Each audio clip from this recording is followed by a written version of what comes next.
Started. अच्छा तो ठीक है, तो पहला क्वेश्चन देखो, एमोनिया इज आइसोस्ट्रक्चरल विथ, यानी कि बोल रहे कि एमोनिया किसके साथ सिमिलर होता है स्ट्रक्चर में। अब एमोनिया का स्ट्रक्चर क्या होता है, NH3, और क्या होता है, नेगेटिव चार्ज होता है ना, यानी कि एक लोन पेयर अभी भी है इसके पास। अब आपको बोलना ही जो इंटरमीडिएट से कार्बोनियम, कार्बोनेंस, कार्बोनियम मतलब क्या होता है, what is the meaning of carbonium, बताओ क्या होता है, कार्बोकैटायन है ना, carbocation, am I right? Free radicals and then carbons. तो इन चारों में से किसका स्ट्रक्चर NH3 के साथ मिलता है। अब आप बस कार्बोनियम या फिर कार्बकैटायन को सोचो तो CH3 प्लस होता है, कार्बोनेंस में CH3 नेगेटिव हो पाएगा, ठीक है, और फ्री रेडिकल्स में क्या होगा, CH3 one unpaired electron, carbons which is not going for bond formation this electron, and carbons में क्या होता है, क्या होता है, C 2 बॉन्ड 1 लोन पेयर, है ना भाई, यही है ना, यही है कि नहीं। तब बताओ एमोनिया किसके साथ आइसो स्ट्रक्चर हुआ, किसके पास नेगेटिव चार्ज था इन चारों में से, कार्बन, ठीक है। तो this is the question, it is the important question actually, it is GPAT previous year question, okay. सारे जो क्वेश्चन को जीपैट या फिर कोई ना कोई एग्जाम में नाइपैट CUT में आया हुआ क्वेश्चन है, ठीक है। नेक्स्ट क्वेश्चन देखो, a carbocation will not show one of the following properties. क्या पूछ रहा है कि कार्बोकैटायन जो है, यानी कि C पॉजिटिव के बारे में पूछ रहा है आपसे, बाकी जो भी होगा तीनों तरफ, will not show one of the following properties, इनमें से कौन सा प्रॉपर्टी है जो कि शो नहीं करेगा carbocation, except an electron to give a carbene. Next option, eliminate a proton to afford an alkene. अच्छा, अगर मैं एक प्रोटॉन को एलिमिनेट कर दूंगा तो क्या होगा, क्या होगा, क्या डबल बॉन्ड फॉर्म होगा, क्या डबल बॉन्ड फॉर्म होगा। कभी भी प्रोटॉन एलिमिनेट होता है तो क्या होता है, नेगेटिव चार्ज आता है, तो yes negative charge will transfer to form a double bond, तो एल्कीन तो फॉर्म होगा, it is actually the option is right. Combine with negative ion, obviously बात है ना, इलेक्ट्रो आपका क्या बोलते हैं, आयोनिक इंट्रैक्शन होगा, positive charge will attract the negative charge because it is electron deficient, electron की डेफिशिएंसी है इसके पास, तो हमेशा कोशिश करें किसी भी इलेक्ट्रॉन रिच सेंटर को अट्रैक्ट करने का, तो ऑब्वियसली बात है कि कॉम्बाइंड हो पाएगा नेगेटिव आयन के साथ, तो it is the option is also right. Abstract a hydride ion to form a alkane, abstract a hydride ion to form a alkane, इसका मतलब क्या है बताओ, abstract a hydride ion to form a alkane, बताओ इसका मतलब क्या है, what is the meaning of this, what is the meaning of this, क्या मीनिंग है भाई, आज कोई ज्वाइन ही नहीं किया, बताओ क्या क्या करेंगे हम इन देशवासियों का। पूजा तो कल था ना, आज तो कुछ नहीं है,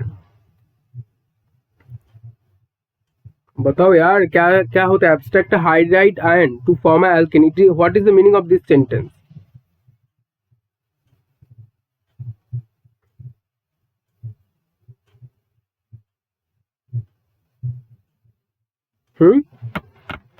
हाइड्राइड आयन क्या होता है, what is hydride ion, abstract करना है हमें उसको, इसका मतलब क्या है,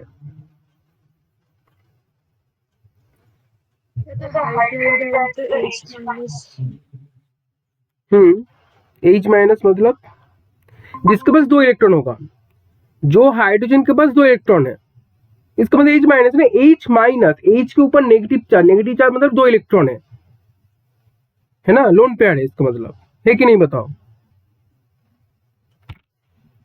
अब आप सोचो ना, जब भी आप सोचो कि अगर मैं एक लोन पेयर या फिर एक नेगेटिव चार्ज को एक बॉन्ड की तरह सोचो ना, एक बॉन्ड ही तो फॉर्म कर रहा था जिसके तो एल्किन बना, अब एल्किन से एक नेगेटिव चार्ज, एक डबल बॉन्ड को हटा दो, एक बॉन्ड को हटा दो, तो क्या होता है, एल्किन होता है ना भाई।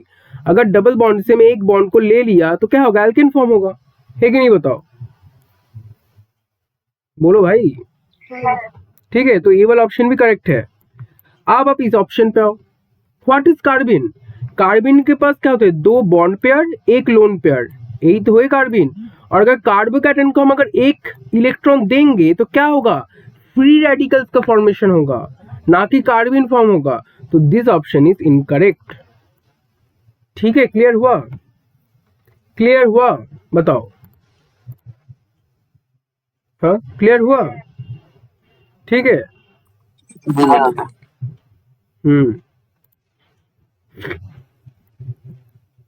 तुम लोग इतना कम ज्वाइन करोगे तो कैसे चलेगा? पहली बात तो ये है, पता नहीं क्या कर रहे हो, बाकी सारे को बोल रहा हूं मैं। अच्छा, next, which of the following statements are correct regarding the, अच्छा क्वेश्चन दिख रहा है ना आप लोग को? थोड़ा सा बड़ा कर देता हूं मैं। Which of the following statement are correct regarding the characteristic of carbocation? ठीक है, बोले कौन सा स्टेटमेंट करेक्ट है रिगार्डिंग द कार्बोकैटायन? ठीक है, कार्बोनेंस एंड फ्री रेडिकल्स। अच्छा, कार्बिन, इन चारों के बारे में पूछ रहा है कि कौन सा करेक्ट है इन चारों के बारे में। ठीक है, चलो देखते हैं क्या क्या ऑप्शंस में। Free radicals are neutral species with 7 electrons and are paramagnetic. अच्छा, 7 इलेक्ट्रॉन्स होता है क्या फ्री रेडिकल्स में? देखते हैं, चलो। 2 2 2 6 और एक 7। Okay, and paramagnetic, yes, is it paramagnetic और नॉट? इज इट पैरामैग्नेटिक और नॉट? फ्री रेडिकल्स ऐसा था ना जो पैरामैग्नेटिज्म शो कर रहा था, और कौन कर रहा था? फ्री रेडिकल्स एक था जो पैरामैग्नेटिज्म शो कर रहा था बिटवीन और अमॉन्ग कार्बोकैटायन, कार्बोनेन और फ्री रेडिकल्स में। इन तीनों इंटरमीडिएट्स में फ्री रेडिकल्स ऐसा था जो कि ना पैरामैग्नेटिज्म शो कर रहा था। लेकिन इन तीनों के अलावा भी और दो था जो कि ना पैरामैग्नेटिज्म शो कर रहा था, और कौन था? The nitrogen or carbon has the triplet form. Yes, the triplet form of carbon and nitrogen can also show paramagnetism, because क्या होता है ट्रिपलेट में? ट्रिपलेट में क्या होता है? अगर मैं नॉर्मल व्यू में अगर मैं नॉर्मल ड्रॉ करूँ ना, कार्बिन में ऐसे ड्रॉ करो, ठीक है, जस्ट में एक बॉन्ड ऐसे लगा दिया। मैं बस मतलब समझने के लिए बोल रहा हूँ, ना कि मैं sp ऑर्बिटल ड्रॉ कर रहा हूँ। एस होगा तो ओवल का क्या बोलते हैं उसको, स्फेरिकल शेप का होता है, और आपका जो p ऑर्बिटल का डम्बल शेप का। मैं ऐसे ड्रॉ नहीं कर रहा हूँ, मैं समझने के लिए कर रहा हूँ, ठीक है। और मैं यहाँ पे एक आपका मैं ट्रिपलेट ड्रॉ कर रहा हूँ, और यहाँ पर मैं आपका सिंगलेट ड्रॉ कर रहा हूँ, ठीक है, सिंगलेट, ठीक है। तो थोड़ा सा देखो, जब कार्बिन ट्रिपलेट फॉर्म पे होता है ना, तो जो दो इलेक्ट्रॉन, जो दो लोन पेयर, तो वो दोनों अलग अलग रहेगा, और जब कार्बिन सिंगलेट फॉर्म पे रहेगा तब दोनों एक साथ रहेगा। तो ये वाला जो खाली रहा इसमें तो वैकेंट हो गया, ठीक है। और ये वाला देखो एक एक करके अनपेयर्ड है। तो अनपेयर्ड जब भी होगा, जब ऑड फॉर्मेशन हो गया ना, तब भी आपको पैरामैग्नेटिज्म शो करने चला जाएगा। इसलिए triplet form of कार्बिन and nitrogen can show paramagnetism, but singlet form can't show. और सिंगलेट फॉर्म का आपका हाइब्रिडेशन क्या होता है? sp2 होता है, because this one and this one, ठीक है, ओके। बट ट्रिपलेट फॉर्म का क्या होगा? sp होगा। ट्रिपलेट फॉर्म का हाइब्रिडेशन क्या होगा? sp होगा, because we can't we don't calculate the single electrons on unpaired electrons। जैसे आपका फ्री रेडिकल्स के क्या होता है? sp2 होता है। कार्बोकैटायंस के क्या होता है? sp2 होता है। कार्बोनेंस के क्या होता है? sp3 होता है। sp2 प्लानर होगा, sp लिनियर। कार्बिन में जो आपका sp2 प्लानर, sp3 क्या होगा? टेट्राहेड्रल पिरामिडल शेप होगा। समझ आया? समझ आया कि नहीं बताओ? समझ आया है कि नहीं बताओ, बोलो। ठीक है। अब देखो क्या पूछ रहे हैं। तो ये वाला ऑप्शन तो करेक्ट हो गया। Carbocations are positively charge sp2 hybridized and planar in structure. क्या सही है? क्या सही बात है? बताओ अंकुना जी, बताओ ऑप्शन सही है? कार्ब कैटायंस, ठीक है, ऑप्शन तो करेक्ट। अभी शो किया ना, कार्ब कैटायन में पॉजिटिव चार्ज आती है, इसलिए तो कैटायन है ना। कैटायन तो इसलिए कार्बोनियम, कार्ब कैटायन दोनों सेम होता है, उसमें पॉजिटिव चार्ज रहता है। Then sp2 because there is 3 sigma bonds ना, 3 सिग्मा बॉन्ड्स, ओके। तो देयर इज 3, तो आपका क्या हो गया? sp2। एंड प्लानर होगा ना, sp2 का तो आपका होता है प्लानर इन शेप, ठीक है, तो this option is also correct. Also remember this one thing कि आपका अगर जियोमेट्री पूछा ना तब आपको बॉन्ड पेयर देखना है, तब आपको लोन पेयर काउंट नहीं करना है। अगर आपका शेप पूछा then bond pair plus lone pair count करना है, ठीक है। This question was come in आपका GATE. Carbanions are negatively charged sp2 hybridized and planar in non-conjugated system, बताओ real, is it correct? The third option correct है कि नहीं? तो sp3 पे था। sp3 में होगा, ठीक है, sp3 नेगेटिव चार्ज, ठीक है, sp3 होना चाहिए, एंड प्लानर भी नहीं होगा, और नॉन कंजुगेटेड, अच्छा नॉन कंजुगेटेड तो बोल सकता हूँ क्योंकि there is no double bond, but आपका प्लानर भी नहीं होगा और sp2 भी नहीं होगा, तो this option is incorrect, false. Singlet carbenes are sp2 hybridized, अभी बोला सिंगलेट कार्बिन के बारे में, and planar and triplet carbenes are sp hybridized, क्या सही है? सिंगलेट कार्बिन sp2 और प्लानर है, उन्हें अब बताओ, प्लानर तो होगा sp2 भी होगा, और ट्रिपलेट कार्बिन sp है, लीनियर है, ये सही है कि नहीं? ये ऑप्शन सही है कि नहीं बताओ? ये भी ऑप्शन सही है। So there is 1, 2 and 4 is correct in terms of true. So 1, 2 नहीं, 1, 2, 4 नहीं होगा, सिर्फ 1, 2, 4, 1, 3 नहीं होता। चलो, तो option C is correct, okay. In that manner we can solve the question, okay. Next देखो, read the following statements about characteristic of carbanions, ठीक है, कार्ब एनायंस के बारे में आपको करेक्ट बताना है इसमें, ठीक है। इस क्वेश्चन का रुको एक सेकंड, कहाँ चला गया भाई?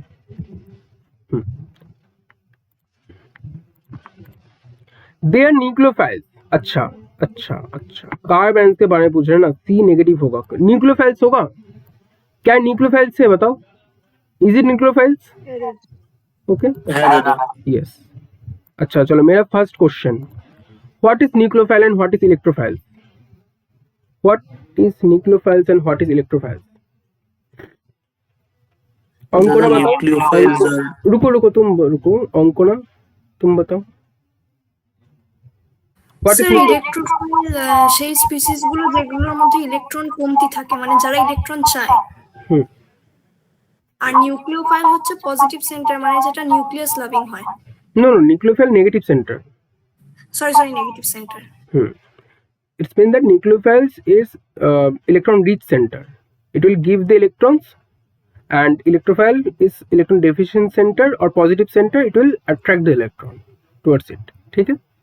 अच्छा, अब अनुभव बताओ मेरे को कि न्यूक्लियोफाइल के साथ किसका, कौन सी इंटरमीडिएट को हम मैच कर पाएंगे, और इलेक्ट्रोफाइल के साथ हम कौन से इंटरमीडिएट को मैच कर पाएंगे? দাদা কার্বন আর নিউক্লিওফাইল এর সঙ্গে ম্যাচ করতে পারবো, আর कार्बोकैटायन আমরা इलेक्ट्रोफाइल সঙ্গে ম্যাচ করব।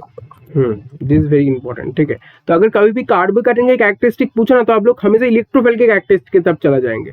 अगर कभी आपको कार्ब एनायन के कैरेक्टरिस्टिक पूछा तो आप न्यूक्लियोफाइल की तरफ चले जाएंगे, ठीक है। तो यहाँ पर कार्ब एनायन पूछा तो न्यूक्लियोफाइल्स हो गया। दे आर डायमेटिक है ना, क्योंकि पूरा ऑक्टेट तो फुलफिल हो गया ना। आप कार्बन के पास देखो ना, 6 और 2 8 इलेक्ट्रॉन हो चुका है, अब 8 ही तो इलेक्ट्रॉन आ सकता है भाई, है ना। तो दिस इज एक्चुअली करेक्ट, ठीक है। They are Lewis acid. अच्छा, अब मुझे बताओ न्यूक्लियोफाइल्स बेस है, लुईस बेस है या फिर लुईस एसिड है? मुझे इसका आंसर रियल बताएगा, रियल बताओ क्या होगा। क्या न्यूक्लियोफाइल लुईस बेस है, क्योंकि उसके पास नेगेटिव चार्ज है तो इलेक्ट्रॉन पेयर डोनेट करेगा। अब मुझे बताओ इलेक्ट्रॉन पेयर डोनेट करने से एक बेस का फॉर्मेशन होता है, ये किसका थ्योरी था? Who give this theory? Arrhenius, Brønsted और लुईस में से कौन दिया था थ्योरी को? लुईस, इसलिए इसका नाम होगा लुईस बेस। तो carbanions are Lewis base. Lewis acid कौन होगा? कार्ब कैटायंस होगा और इलेक्ट्रोफाइल्स होगा। तो this option is also incorrect, false होगा। They have sp2 hybridization, is it correct? sp2 होता है, sp2 होता है? नहीं होता है, क्या होता है? sp3 होता है। सो R और S incorrect options, but P और Q correct.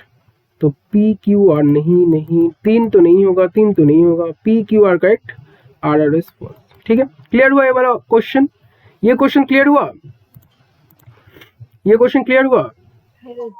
क्वेश्चंस इजी है, क्वेश्चंस ऐसे ही आएंगे, इजी आएंगे, बट क्योंकि आप लोगों को कॉन्सेप्ट पता है तो आप लोग अप्लाई कर पा रहे हो। ठीक है, अब जो लोग क्लास नहीं ज्वाइन कर पा रहे उन लोग को मैं क्या बताऊंगा? वो लोग पूछेंगे फिर से, मैं नहीं बताऊंगा आंसर, रिकॉर्डिंग भेज दूंगा उन लोग को, रिकॉर्डिंग देख लो भाई तुम लोग। चलो ये वाला क्वेश्चन कैंसिल दो। Which is the correct order of inductive effect? यानी कि माइनस आई और प्लस आई दोनों हो सकता है। रिमेंबर, इंडक्टिव पूछ रहा है तो माइनस आई भी हो सकता है और प्लस आई भी हो सकता है, तो हमें माइनस और प्लस आई को दोनों कंसिडर करना है। अब देखना हमें माइनस आई दिया प्लस आई दिया है। अच्छा, फ्लोरीन है, ऑक्सीजन और नाइट्रोजन है, इसका मतलब सिंपल है, इसके पास आपका इलेक्ट्रोनेगेटिविटी शो कर रहा है, माइनस आई इफेक्ट को लेके चलना है, माइनस आई लेके चलना है आपको, क्योंकि सब में ऑक्सीजन नाइट्रोजन फ्लोरीन ही है। अब आपको देखना है कि किसमें इलेक्ट्रोनेगेटिविटी का ऑर्डर ठीक दिया हुआ है। इलेक्ट्रोनेगेटिव मतलब इलेक्ट्रॉन अट्रैक्टिंग एबिलिटी। अब बताओ एक क्या ट्रेंड था, पीरियोडिकली इलेक्ट्रोनेगेटिविटी क्या होता है? बढ़ता है, टॉप टू बॉटम और ग्रुप वाइज इलेक्ट्रोनेगेटिविटी घटता है। अब लिंक करो, क्या है, नाइट्रोजन है, ऑक्सीजन है, फ्लूइन है, तो क्या होता है, boron, carbon, nitrogen, oxygen, fluorine. तो पीरियड में आ गया ना भाई, पीरियड में आएगा तो किसका इलेक्ट्रोनेगेटिविटी सबसे ज्यादा होगा? बताओ अंकोना जी, बताओ। फ्लोरीन। अच्छा, fluorine, then sir oxygen, oxygen and then nitrogen. तो ऑब्वियसली आप देखो ना, फ्लोरीन, ऑक्सीजन, नाइट्रोजन, तो ये वाला ऑप्शन राइट हो जाएगा। ये तो नहीं होगा, नाइट्रोजन नहीं पहले आएगा, नहीं आएगा, नहीं आएगा। ठीक है, that is the concept you have to apply. तो हमें इसमें माइनस आई इफेक्ट को हमें कंसीडर करना था। ठीक है, अब अगर आपको ऐसे पूछ दिया कि बताओ हमें स्पेसिफिकली प्लस आई के बारे में, तब आपको रिवर्स कर देना है इसको। तब क्या होगा, इन पहले आएगा, देन ऑक्सीजन आएगा, देन फ्लोरीन आएगा। ठीक है, अगर प्लस आई के बारे में पूछा, मुझे पता है कि तीनों में कोई भी प्लस आई नहीं शो करते, लेकिन कंपैरेटिवली कौन होगा, रिलेटिवली पूछ रहे हैं यहाँ पर, तब हमें दूसरे तरीके से सोचना पड़ेगा। ठीक है, I guess you guys are understanding. ठीक है, नेक्स्ट द इंडक्टिव इफेक्ट। ठीक है, द इंडक्टिव इफेक्ट पूछ रहा है आपसे। तो बोल रहा है कि ऑपरेट्स थ्रू किस बॉन्ड से ऑपरेट होता है। अब मुझे बताओ पाई बॉन्ड से कौन सा इफेक्ट ऑपरेट हो रहा था? मेसोमेरिक, इंडक्टिव और हाइपर कंजुगेशन, इलेक्ट्रोमेरिक, कौन सा ऑपरेट हो रहा था? रियल जी बताओ, रियल बताओ, रियल बताओ, जल्दी बताओ।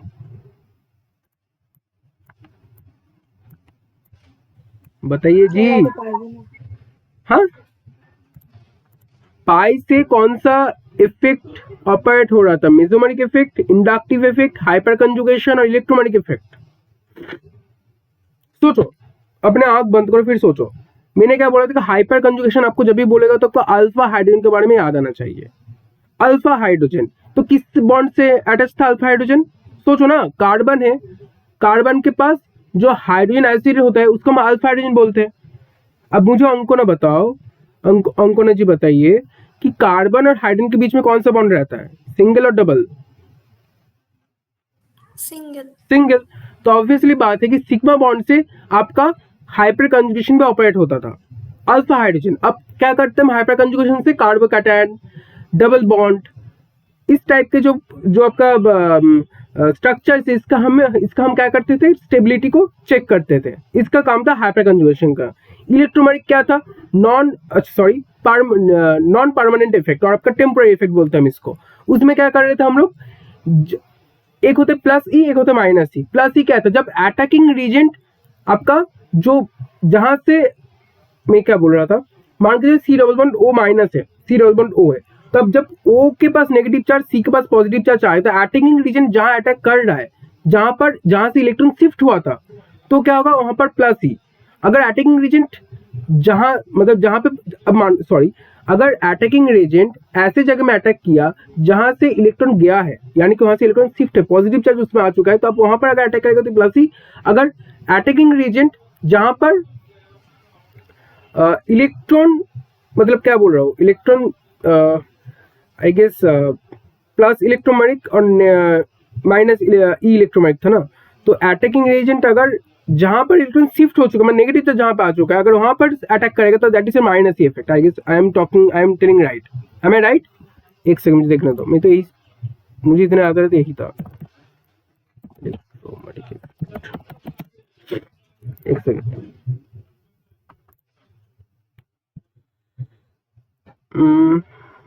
जैसे इसको देखो, डबल बॉन्ड O था तो इसमें O के पास नेगेटिव चार्ज आया और CN के पास नेगेटिव चार्ज, तो CN positive charge positive centre में जाकर अटैक किया ना, this is your plus E effect. ठीक है, दिस इज प्लस इफेक्ट, यहाँ पर दिया है देखो, एक सेकंड, यहाँ पर बहुत अच्छे से दिया है, इसको देखना देखो, 1 मिनट ना, मैं ये सब पढ़ा हूँ लेकिन एग्जाम्पल मुझे याद नहीं आ रहा था। यहाँ पर एग्जाम्पल दिया है क्या, कहाँ चला गया, यहाँ पर पिक्चर दिया था, ये रहा प्लस ई।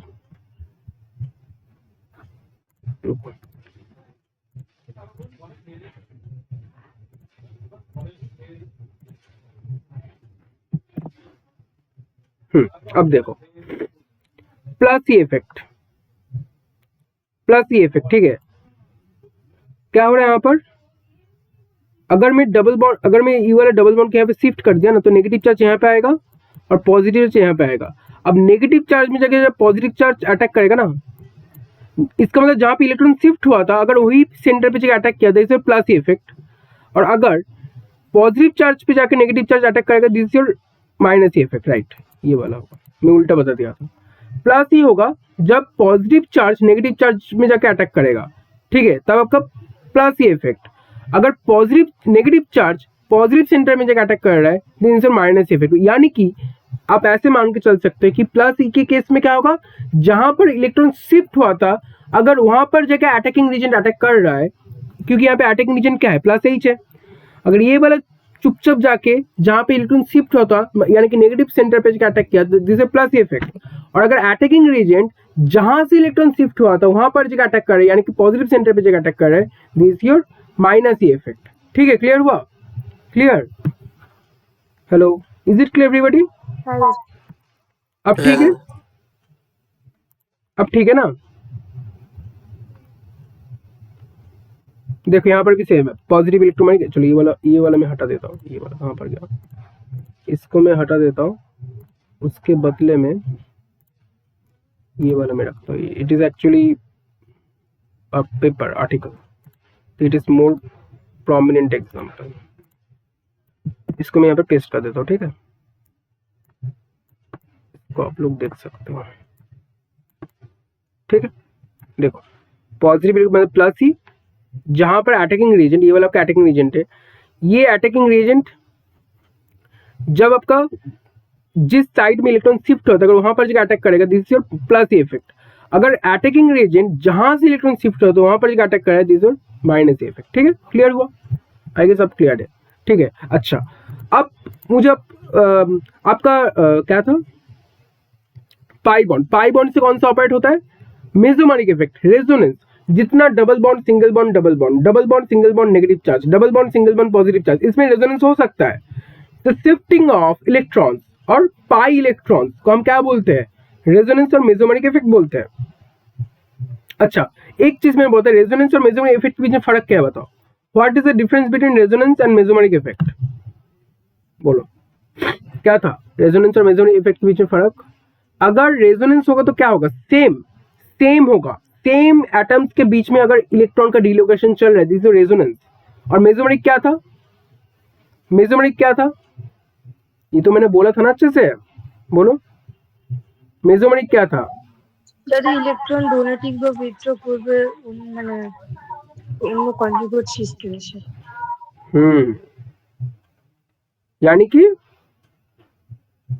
यानी कि बताओ, थोड़ा क्लियर करो। মানে ইলেকট্রন মেসোমেরিক ইফেক্টটা হচ্ছে যখন মানে কোনো ফাংশনাল গ্রুপ যখন কোনো ইলেকট্রন ওর যখন ইলেকট্রন কোনো ডোনেটিং বা উইথড্রয়িং প্রপার্টি থাকে, মানে যার জন্য কনজুগেট সিস্টেমটা তৈরি হয়, এরকম একটা কিছু ছিল ডিফারেন্ট অ্যাটমের সাথে।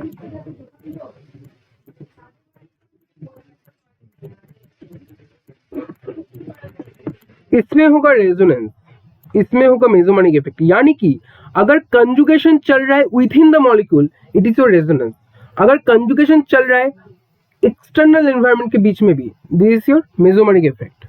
ठीक है, यानी कि मान के चलो आपका एक इलेक्ट्रॉन डोनेटिंग इलेक्ट्रॉन, एक इलेक्ट्रॉन विथड्रॉइंग ग्रुप हम दे दिए, तो क्या होगा उसके कारण भी तो आपका इलेक्ट्रॉन का शेयरिंग डिशेयरिंग हो रहा है ना, इलेक्ट्रॉन का शेयर हुआ, वो भी कंजुगेशन के पार्टिसिपेट कर रहा है। This is your mesomeric effect. और रेजोनेंस क्या होता है, जिसमें आपको विथ इन मॉलिक्यूलर रेजोनेंस चल रहा है, इलेक्ट्रॉन का डिलोकेलेशन चल रहा है। ठीक है, समझ आया? समझ आया कि नहीं बताओ?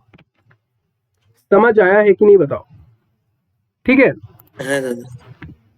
अच्छा रिकॉर्डिंग चल रहा है ना? हाँ चलो रिकॉर्डिंग चल रहा है, कोई दिक्कत नहीं इसमें। ठीक है, तो क्या होगा इंडक्टिव इफेक्ट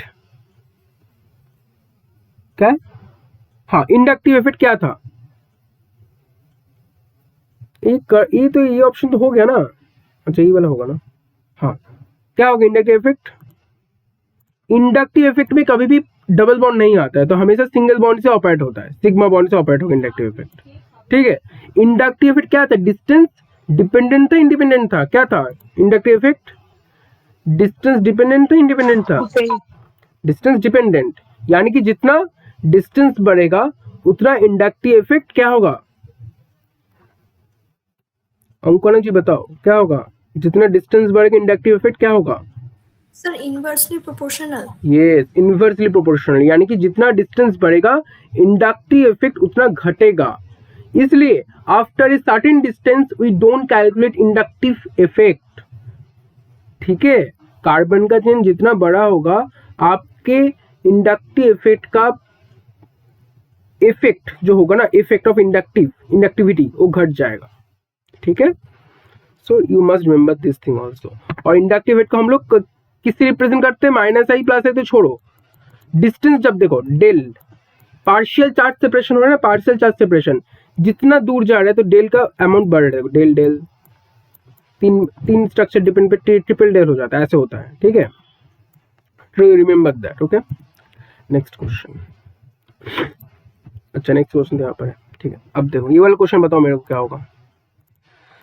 क्या पूछ रहे थे? Which of the following represent the correct order of stability for card balance. फिर से देखो कार्ड बैलेंस के बारे में पूछा है, हमेशा रिमेंबर द कार्ड बैलेंस के बारे में पूछ रहा है। कार्ड बैलेंस के बारे में पूछा है, जिसका मतलब क्या होगा? कार्ड बैलेंस के पास नेगेटिव चार्ज है, सी नेगेटिव, यानी कि उसके पास पैसा ज्यादा है। इलेक्ट्रॉन को हमेशा पैसे से कंपेयर करो, पैसा ज्यादा है उसके पास, तो स्टेबिलिटी कैसे आएगा? स्टेबिलिटी कैसे आएगा? पैसा ज्यादा है तो, पैसा ज्यादा है तो स्टेबिलिटी कैसे आएगा? কম করলে তখন স্টেবিলিটি কম করলে পয়সা মানে ওর যেটা ব্ল্যাক মানি ওটাকে আমাদের কম করে করে হোয়াইট মানি করতে হবে। It means that if you have excess amount of electron then you have to reduce the electron density from your storage and it will give you a stability or it will give a balance।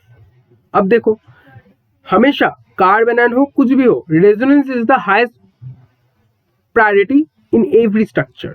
ठीक है, तो इसमें क्या है? What is the name of this structure? Allylic carbon ion ना। अब देखो double bond single bond negative charge और कंजुगेशन पे आ चुका है भाई, तो क्या होगा? कंजुगेशन पे आएगा, आ गया तो द मोस्ट स्टेबल होगा, सिंपल। उसके बाद ट्रिपल बॉन्ड वाला ज्यादा फेवर होता है, देन डबल बॉन्ड होता है। अब देखो प्राइमरी सेकेंडरी टर्शियरी आ गया, प्राइमरी सेकेंडरी टर्शियरी। टर्शियरी में देखो CH3 3 बार है, यानी कि CH3 का क्या था? प्लस आई ग्रुप था ना, तो प्लस आई ग्रुप जितना इलेक्ट्रॉन डोनेटिंग कैपेबिलिटी सी नेगेटिव के पास हम घटा देंगे उतना तो अच्छा है, इसलिए primary then secondary then tertiary आता है। ठीक है, क्लियर हुआ? क्लियर हुआ? बताओ क्लियर हुआ? क्लियर हुआ कि नहीं बताओ? ठीक है, ओके, एनी प्रॉब्लम? ये वाला ऑर्डर बहुत इंपॉर्टेंट है। ठीक है, ये वाला ऑर्डर बहुत इंपॉर्टेंट है। Any problem?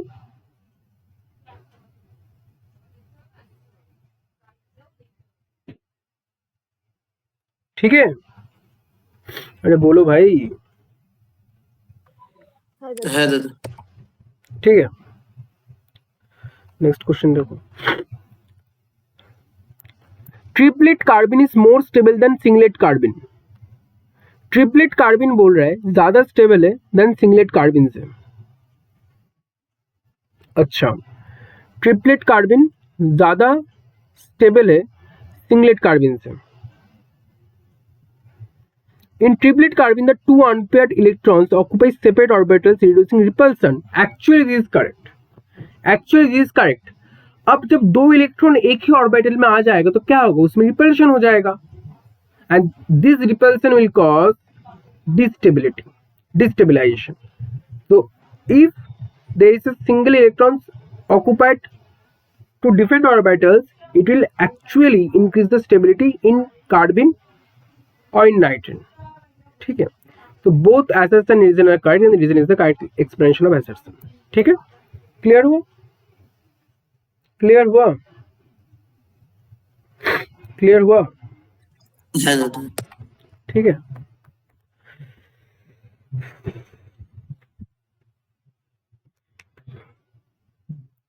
चलो, अच्छा मुझे आप लोग ने एक चीज नहीं पूछा, मैं सोचा आप लोग पूछेंगे. ये ट्रिपल बॉन्ड और डबल बॉन्ड के बीच में जो triple bond is higher stability, showing higher stability than double bond, what is the reason behind it? किसी को पता है क्यों ऐसा है? एनीबॉडी? किसी को पता है why triple bond? Percentage of, हाँ बोलो. তো পার্সেন্টেজ এস ক্যারেক্টারের জন্য হবে কি? হ্যাঁ মানে কেন, মানে পার্সেন্টেজ ক্যারেক্টার আলটিমেটলি কি করছে? ইলেকট্রোনেগেটিভিটিটাকে বাড়াবে। হ্যাঁ, তো বাড়লে কি হবে? বাড়লে কি হবে? বাড়লে কি হবে? इलेक्ट्रोनेगेटिविटी बढ़ा दिया तो क्या होगा?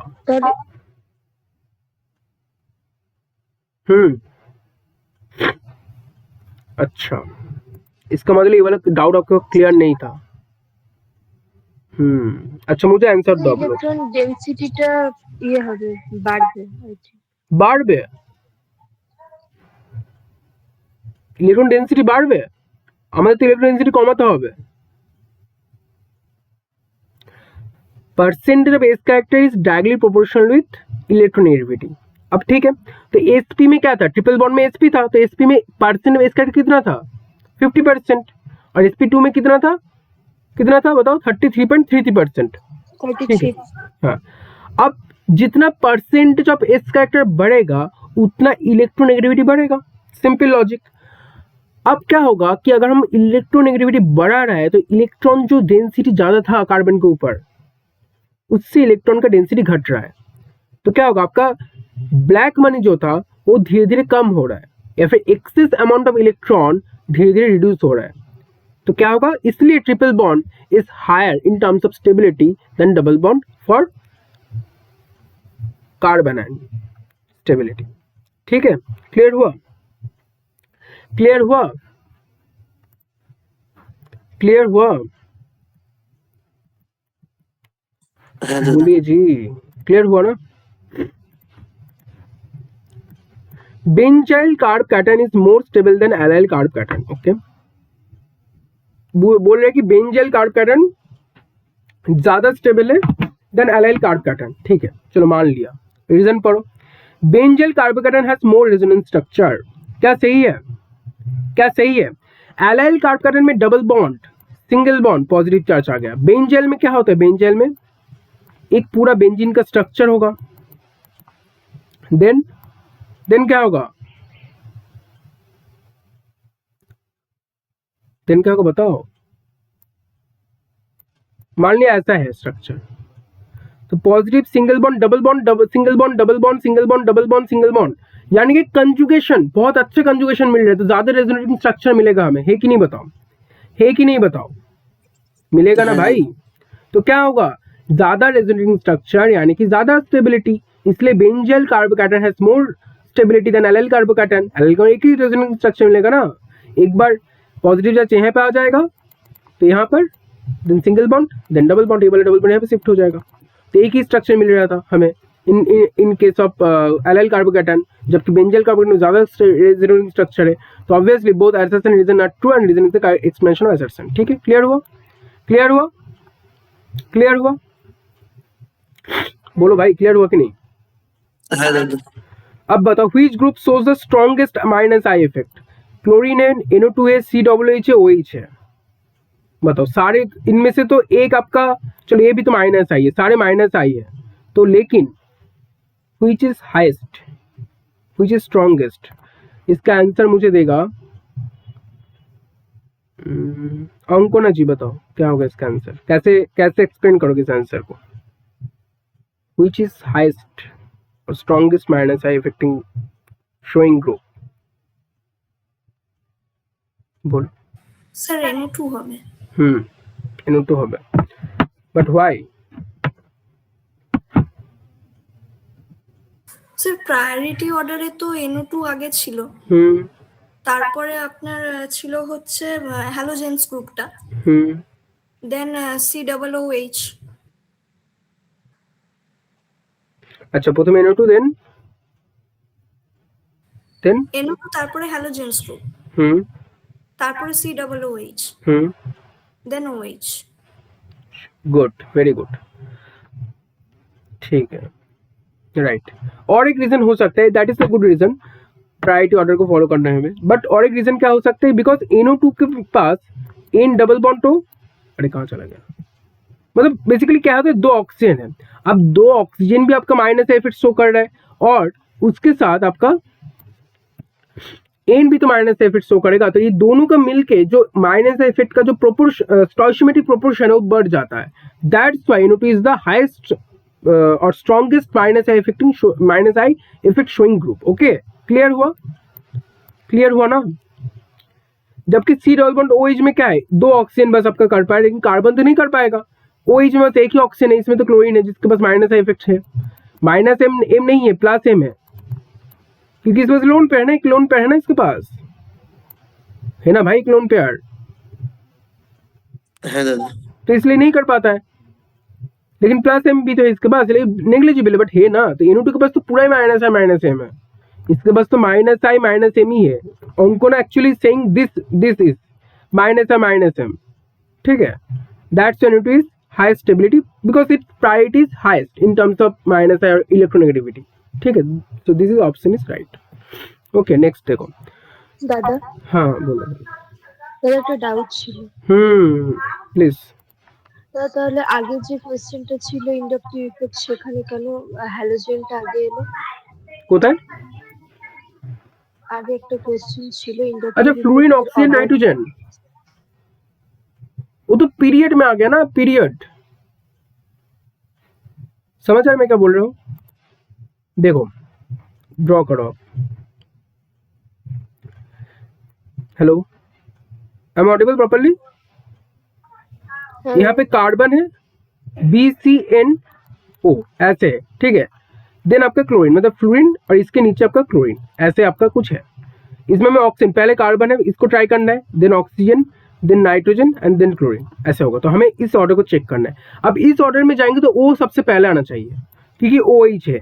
अब हमें रिलेटिविटी देखना है, NO2 N के पास तो O भी तो है, O 2 है, तो ऑब्वियसली NO2 पहले आ जाएगा।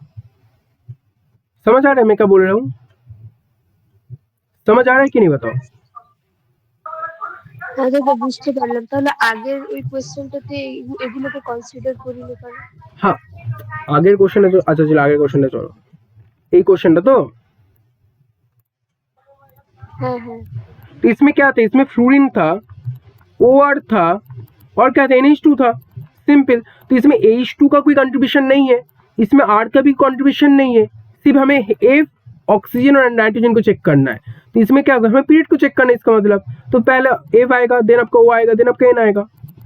अब इसमें क्या है, इसमें तो हमें उससे एसोसिएटेड जो एटम्स है उसको भी तो चेक करना पड़ेगा। सिर्फ पहला वाला एटम को लेकर तो हम नहीं कर पाएंगे ना, उसमें तो कंट्रीब्यूशन नहीं था हाइड्रोजन और फिर आपका अल्काइल ग्रुप का माइनस आई की तरफ, है ना बस। लेकिन इसमें तो है, ठीक है। क्लियर हुआ? क्लियर हुआ? হ্যাঁ বুঝতে পেরেছি। नेक्स्ट अच्छा इसको देखो,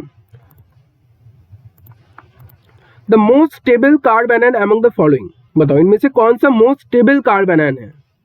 अच्छा अच्छा अच्छा अच्छा, देखो CH2 CH3 CH2 CH2 CH2, अच्छा चलो बहुत बढ़िया। पहले क्या है हमारे पास, देखो इसको मैं थोड़ा बड़ा कर देता हूँ ताकि क्लियर रहे। पहले क्या है देखो, CH2 और CH3 है, तो हमें चेक करने कार्ब एनायन, तो नेगेटिव चार्ज यहाँ पर है। अब हमें क्या करना पड़ेगा, इस नेगेटिव चार्ज से हमें क्या करना पड़ेगा, इलेक्ट्रॉन में जो एक्सेस अमाउंट ऑफ इलेक्ट्रॉन इसको हमें रिड्यूस करना पड़ेगा। सिंपल लॉजिक पे इतना है। अब CH3 ग्रुप क्या है, प्लस है और माइनस है, कौन सा है, प्लस है। प्लस आई इसमें कुछ नहीं, तो इसमें जीरो पकड़ लो। इसमें CH2 के और वही CH3, O CH3 बस O के पास लोन पेयर है, तो ये कौन सा ग्रुप हो गया, प्लस M, क्योंकि always mesomeric effect will predominate over your inductive effect. इसमें CH2 NO2 है, इसमें -I -M। अब मुझे बताओ कि इनमें से, इन चारों में से किसका इलेक्ट्रॉन विथड्रॉइंग इफेक्ट ज्यादा है ग्रुप में। अब हमें इलेक्ट्रॉन विथड्रॉइंग जिसका ज्यादा है वो सबसे अच्छा स्टेबिलिटी शो करेगा। हमें पैसा घटाना था ना, हमें इलेक्ट्रॉन जो रीच है वो घटा देना था, है ना। तो कौन होगा ABCD में से, डी হবে, right. So that's why this option is correct. Okay, clear हुआ, हाँ। What is the correct order of acidity from weakest to strongest. देखो जब भी ऐसे क्वेश्चन में तो लिख लो, हमें पूछ रहा है कि वीकेस्ट से हमें स्ट्रॉन्गेस्ट की तरफ जाना है, यानी कि हमें इन टर्म्स ऑफ एसिडिटी हमें स्मॉलेस्ट या फिर स्मॉलेस्ट से हमें लार्जेस्ट की तरफ जाना है। सिंपल लॉजिक पे तो हमें सबसे कम एसिडिक से सबसे ज्यादा एसिडिक की तरफ जाना है, ठीक है। अब हमें greater than less than sign को भी याद रखना पड़ेगा, ठीक है। अब देखो इसमें क्या क्या है आपके पास, CH3 CH2 OH है। अब पहले एक चीज डिफाइन करो कि इन चारों कंपाउंड में किसके वजह से एसिडिटी शो हो रहा है, कौन सा लॉ लग रहा है, लुईस लॉ लग रहा है, आर्रहनेस लॉ लग रहा है, और फिर ब्रॉन्स्टेड लॉ लग रहा है, ठीक है। तो आर्रहनेस और ब्रॉन्स्टेड का जो एसिडिटी का जो आपका कॉन्सेप्ट वो सेम था, लुईस का डिफरेंट था।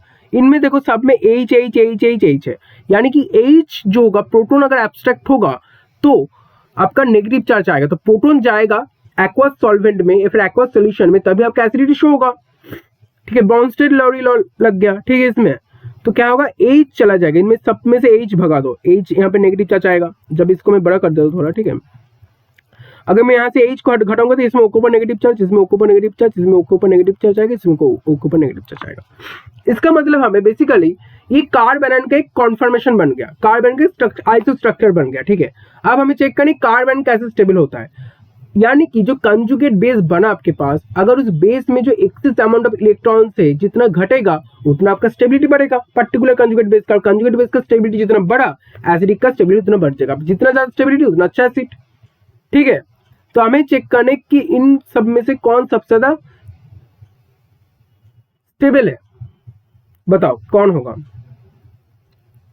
बोलो क्या होना चाहिए।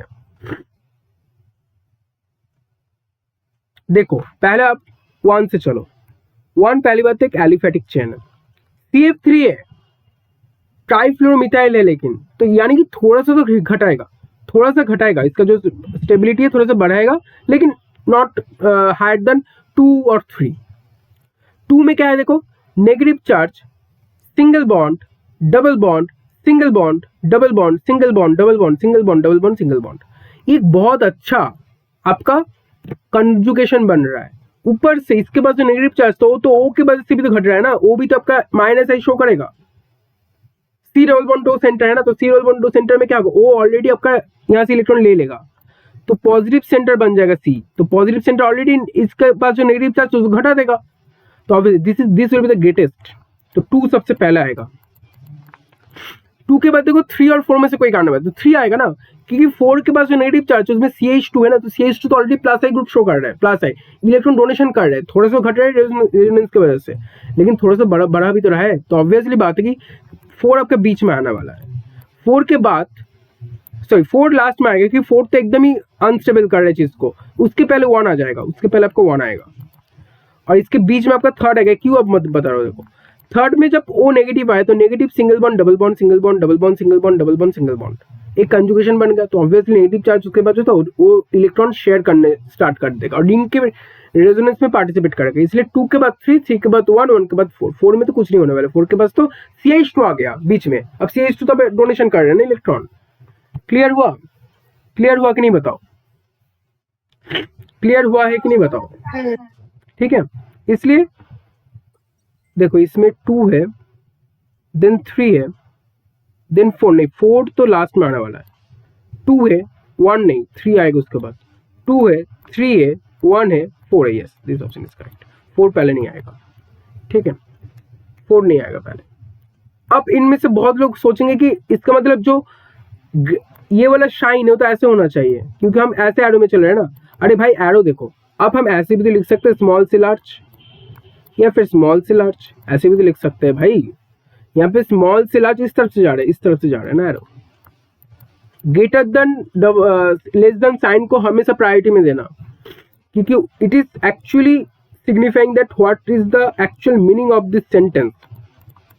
ठीक है, तो हमेशा ग्रेटर देन और क्या बोल रहा हूँ, ग्रेटर देन और लेस देन वाला जो साइन होता है उसको थोड़ा सा ठीक से देखना। ठीक है, नेक्स्ट, पिछले बार एक लड़का था वो गलत करके आ गया था, क्योंकि उसको बस large to small, small descending ascending पता था उसको। मुझे समझ नहीं आया, ग्रेटर देन लेस देन को ज्यादा प्रायोरिटी नहीं दिया, इसलिए उसका क्वेश्चन गलत हो गया। ठीक है, जानता हुआ क्वेश्चन गलत हुआ था। ठीक है, नेक्स्ट देखो, arrange the following free radicals in order of decreasing stability. तो फ्री रेडिकल्स का स्टेबिलिटी हमें चेक करना। फ्री रेडिकल्स का स्टेबिलिटी कैसे होता है? एक आपका अल्फा हाइड्रोजन है, अल्फा हाइड्रोजन है ना, free radical stability alpha hydrogen minus I plus I. अगर माइनस आई होगा तो घटाएगा, प्लस आई होगा तो बढ़ाएगा, क्योंकि ऑलरेडी इलेक्ट्रॉन डिफिशिएंसी तो है, एक ही तो इलेक्ट्रॉन है उसके पास, ऑक्टेट तो फुलफिल नहीं है, तो ऑब्वियसली बात है। इसलिए आपका टर्शियरी कहाँ चला गया भाई, tertiary then secondary and after that your primary will come in terms of stability. ठीक है, तो अब देखो क्या बोल रहे हैं यहाँ पर, arrange the following decreasing stability, यानी कि हमें लार्ज से स्मॉल की तरफ जाना है, डिसेंडिंग ऑर्डर फॉलो करना है। ठीक है, डिक्रीजिंग स्टेबिलिटी। ओके, चलो देखते हैं। मिथाइल आपके पास है तो स्ट्रक्चर ड्रॉ करो, स्ट्रक्चर ड्रॉ कर लो। पहले आपके पास मिथाइल है, CH3 रेडिकल, विनाइल है CH2 double bond CH, then allyl है डबल बॉन्ड सिंगल बॉन्ड, यहाँ पर H और यहाँ पर होगा आपका H2 सॉरी CH3, ऐसे ही होगा ना एलाइल में, CH2 double bond CH then single bond CH, यही होगा। अरे H3 क्यों हो गया, H2 होगा ना, एक तो आपका हाँ H2। देन आपका क्या है, बेंजल, बेंजल देन सिंपल एक बेंजीन रिंग ड्रॉ करो।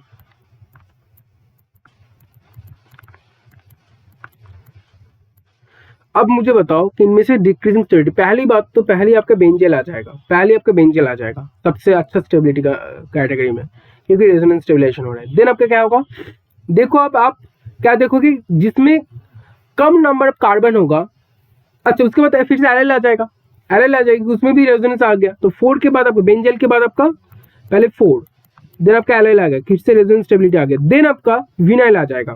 सॉरी विनाइल क्या होगा, विनाइल सबसे वीक होगा ना, विनाइल देखो एकदम अनस्टेबलाइज आपका कॉन्फर्मेशन बन गया ना, डबल बॉन्ड के बाद डायरेक्ट फ्री रेडिकल्स, कोई भी कंजुगेशन नहीं प्रेजेंट है, उसके बाद आपका 1 आएगा, देन आपका लास्ट में विनाइल आएगा। Vinyl is the least stability. ठीक है, तो लास्ट में विनाइल, क्योंकि विनाइल में तो नहीं है ना, विनाइल में तो कॉन्फ़िगरेशन अनस्टेबिलिटी शो कर रहा है विनाइल में। ठीक है, उसका स्ट्रक्चर अनस्टेबल है। ठीक है, that's why D is correct answer. ठीक है, 4 4 4 4 2 नहीं होगा, ये तो पहले कट हो गया, 4 3 1 2 ये वाला करेक्ट। ठीक है, इसको देखो, अच्छा इसका आंसर मुझे देगा, इसका आंसर आज कोई ज्वाइन ही नहीं किया, किससे पूछूंगा, बार बार एक ही चीज सबसे पूछना पड़ रहा है। हाँ किससे पूछूं, अंकुना जी बताइए। अच्छा अमृत ज्वाइन किया है, बहुत बढ़िया। कब ज्वाइन किया अमृत? तुम बताओ, तुम इसका आंसर दो। अभी आए हो ना तुम, इसका आंसर अभी दो।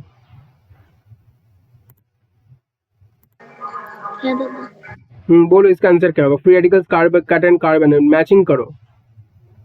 1 2 3 4 किसके साथ किसका होगा बताओ, बोलो। कैनिंग? इफ नहीं तो मुझे बताओ, जल्दी बता दो। ये रहा question, match the list 1 and list 2, select the correct answer using the code given below the list.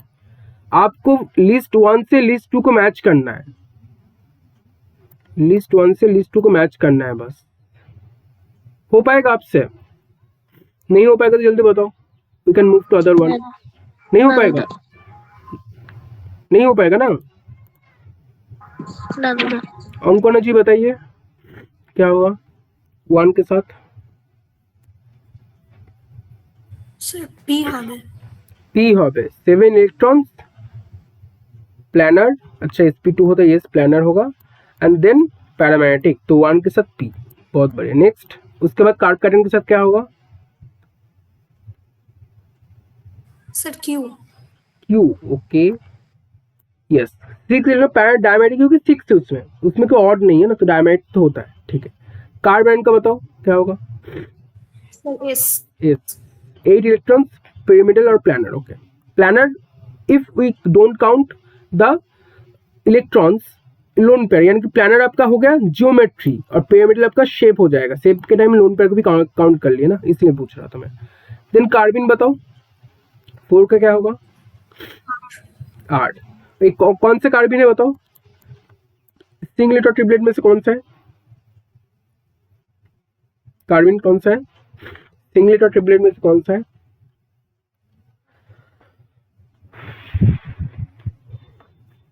कौन सा है?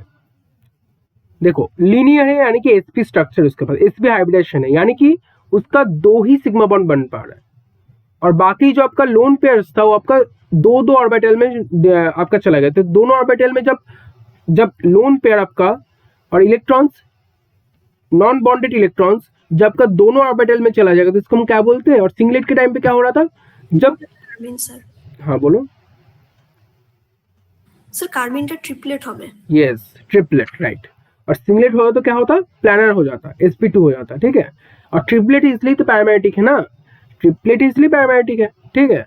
तो this will be the order, पहले p then p q s r, ठीक है। क्लियर हुआ? क्लियर हुआ सबको? क्लियर हुआ कि नहीं बताओ?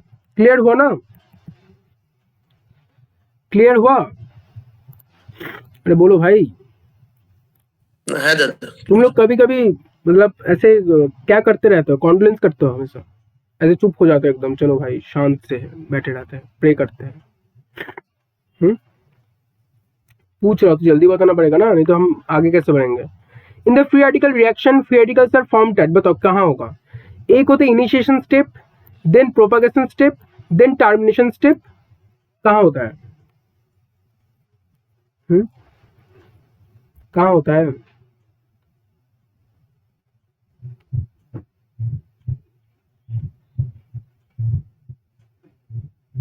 क्या होता है?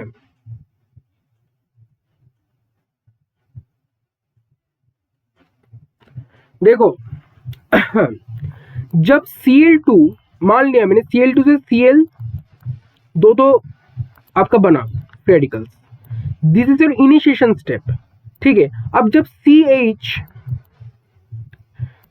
मान लो CH4 है, CH4 प्लस हम एक रेडिकल्स ले लिए तो क्या बना? CH3Cl, ठीक है। This is your propagation step. और टर्मिनेशन के टाइम पे फिर से आपका बन जाएगा आपका क्या? फिर से आपका ये वाला स्टेज आ जाएगा, ये वाला स्टेज आ जाएगा, ठीक है। This is your termination step. तो क्या बोले फ्री रेडिकल्स फॉर्म कहाँ होता है? इनिशिएशन पे होता है, प्रोपागेशन पे होता है, इसलिए both A and B will correct answer, ठीक है। समझ आया? एक सेकंड में दिखा भी देता हूँ आप लोग को, 1 सेकंड कैसे होता है देखो।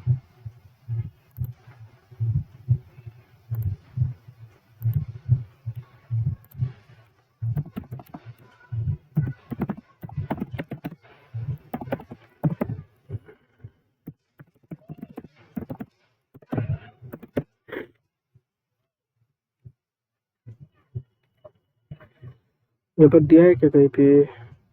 एक तो होमोलाइटिक हेलोलाइटिक फिशन से आपको पता है, होमोलाइटिक फिशन के थ्रू फ्री रेडिकल्स, हेटेरोलाइटिक फिशन के थ्रू आपका क्या बनता है? कार्ब कैटायन कार्बन आयन, ठीक है। ये सब तो मैंने पहले ही बता दिया था, ये तो दिया है इनिशिएशन प्रोग्रेशन। देखो ये वाला आपके इनिशिएशन स्टेप हो गया, कहाँ गया? हाँ, ये वाला आपकी इनिशिएशन स्टेप है। देखो दोनों रेडिकल्स बना, दिख रहा है आप लोग को? दिख रहा है? Can you guys see? Hello, is it visible? है दादा। ठीक है, यहाँ पर देखो फ्री रेडिकल्स का फॉर्मेशन हुआ। अब प्रोपगेशन पे क्या होगा? देखो CH4 था और Cl, अब क्या होगा?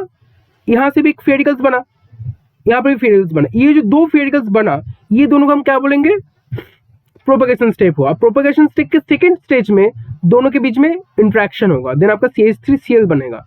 तो इसमें भी आपका फ्री रेडिकल्स का फॉर्मेशन हुआ। देखो यहाँ पर फ्री रेडिकल्स का फॉर्मेशन हुआ है, इसलिए फ्री रेडिकल्स का फॉर्मेशन का दो स्टेप में होता है, इनिशिएशन प्रोपगेशन, और टर्मिनेशन के टाइम पे फिर से आपको दोनों ज्वाइन होकर Cl2 बना देगा। ठीक है, तो हमें से ये चीज को थोड़ा याद कर लेना, ठीक है? ये वाला थोड़ा सा याद रखना, इनिशिएशन प्रोपगेशन और टर्मिनेशन। इससे क्वेश्चन एक बार जीपैट में आया है, ठीक है? तो टर्मिनेशन स्टेप में फिर से फ्री रेडिकल ज्वाइन होके एक एटम क्रिएट करता है, जबकि इनिशिएशन स्टेप में फ्री रेडिकल्स का फॉर्मेशन होता है, प्रोपगेशन स्टेप में फ्री रेडिकल्स का फॉर्मेशन होता है। ठीक है, क्लियर हुआ? क्लियर हुआ कि नहीं बताओ? क्लियर हुआ? है दादा। ओके, इसको देखो, which of the following statement regarding electrophiles and nucleophiles is the correct? Electrophiles, अच्छा इसका आंसर देखो, मुझे इसका आंसर दो आप लोग, है ना? सारे में बताऊंगा तो कैसे चलेगा? इसका आंसर देगा, अच्छा अमृता इसका आंसर दो तुम मेरे को, इसका आंसर दो। ये अगर नहीं बोल पाओगे तो दिक्कत है, फिर इसका बोलो मेरे को। You are in final year I guess, so you have to answer. बोलो बोलो जल्दी बोलो इसका आंसर, और समझा के, ऐसा नहीं कि बिना समझा। बोलो, इलेक्ट्रोफाइल्स और न्यूक्लियोफाइल्स के बारे में करेक्ट पूछ रहे हैं हमसे। So what is electrophiles? पहले बताओ what is electrophiles and what is nucleophiles? दादा इलेक्ट्रोफाइल्स মানে পজিটিভ চার্জ থাকবে, हाँ, और न्यूक्लियोफाइल्स में नेगेटिव चार्ज থাকবে, लेकिन ইলেকট্রো हाँ, positive what is the meaning of this? Meaning क्या है इसका? মানে ইলেকট্রো পজিটিভ হবে, মানেটা কি? মানে কি? মানে পজিটিভ চার্জ বেশি থাকবে, পজিটিভ চার্জের মানেটা কি? মানে ইলেকট্রন কম থাকবে। আর নিউক্লিওফাইল में ডেফিসিয়েন্সি কম থাকবে আর ইলেকট্রন ডেফিসিয়েন্সি, হ্যাঁ ডেফিসিয়েন্সি বেশি থাকবে আর डेफिशिएंसी बेसी থাকবে। हाँ, इलेक्ट्रॉन नेगेटिविटी में सॉरी आपका न्यूक्लियोफाइल में इलेक्ट्रॉन की रीच सेंटर होगा। तो अब मुझे बताओ, इलेक्ट्रॉन डेफिशिएंसी कम থাকবে। तो इलेक्ट्रोफिलिक और न्यूक्लियोफिलिक में लुईस एसिड कौन सा है, लुईस बेस कौन सा है?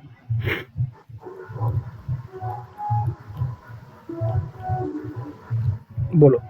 ইলেকট্রোফাইলটা লুইক অ্যাসিড হবে, নিউক্লিওফাইলটা লুইক বেস। हाँ, तो अगर हम इनको कंसिडर करें तो कौन सा कार्ब कैटन है, कौन सा कार्ब एनायन है?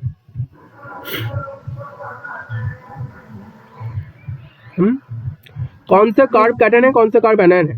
बोलो। এটা লুইস অ্যাসিড, ওটাই তো কার্ব ক্যাটায়ন হবে।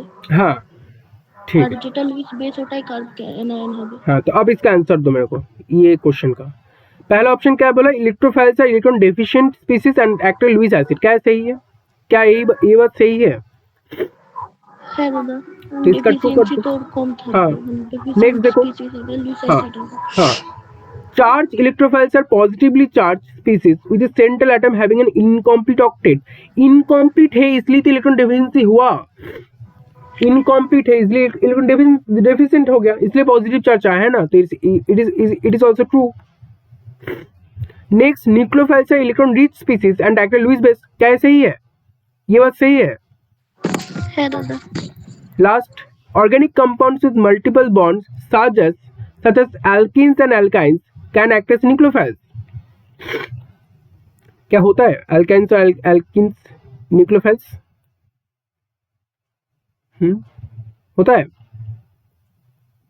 हो सकता है भाई, क्यों नहीं हो सकता है? পারে।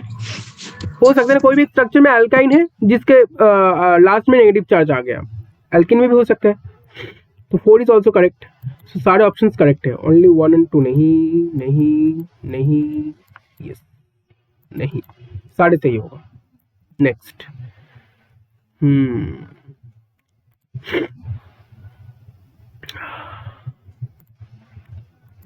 ये तो इजी क्वेश्चन हो गया। फेरिकल्स मैग्नेटिक, ऑब्वियसली फेरिकल्स कंटेंट अनपेयर्ड इलेक्ट्रॉन्स, इसलिए तो है ना, और एक ही इलेक्ट्रॉन रहता है, इसलिए तो अनपेयर्ड है, इसलिए तो आपका प्राइमैटिक है। अगर पेयर्ड होता तो आपका क्या बनता, कार्बन बन जाता, डायमैटिक हो जाता। तो बोथ assertion reason are correct and reason is the correct explanation of assertion, एकदम सही है। Which of the following correctly represent the stability order of carbanions based on s character of their hybrid orbitals? एक second, क्या पूछ रहे, देखो कहाँ चला गया। Which of the following correctly represent the stability order of carbanions based on s character?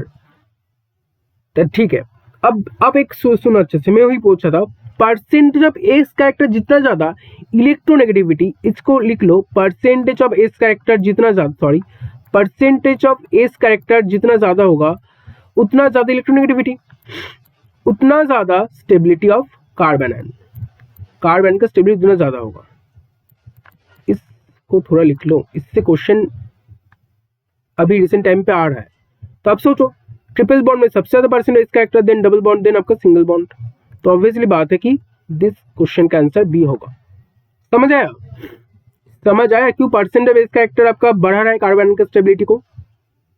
हाँ बोलो, समझ आया? है दादा। ठीक है, नेक्स्ट, ये वाला हो गया। इसको बताओ, द मोस्ट स्टेबल कार्बन है अमंग द फॉलोइंग। अच्छा अच्छा अच्छा अच्छा, चलो इसका आंसर मुझे अंकुरा जी बताओ, इसका आंसर क्या होगा, एक्सप्लेन करना, ठीक है। The most stable carbon among the following.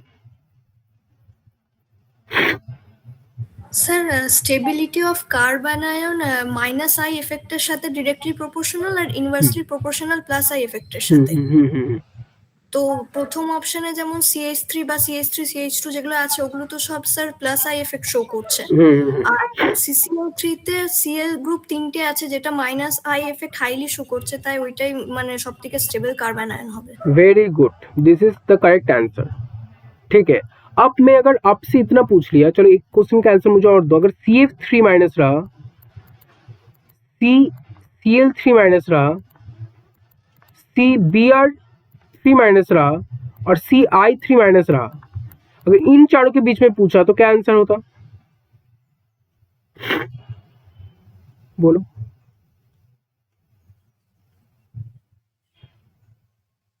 CF3 যেটা माइनस। হাইলি ইলেক্ট্রোনেগেটিভ ওইটাই सॉरी, বাড়বে। हाँ जिससे पूछा बस वही आंसर देगा। हाँ बोलो,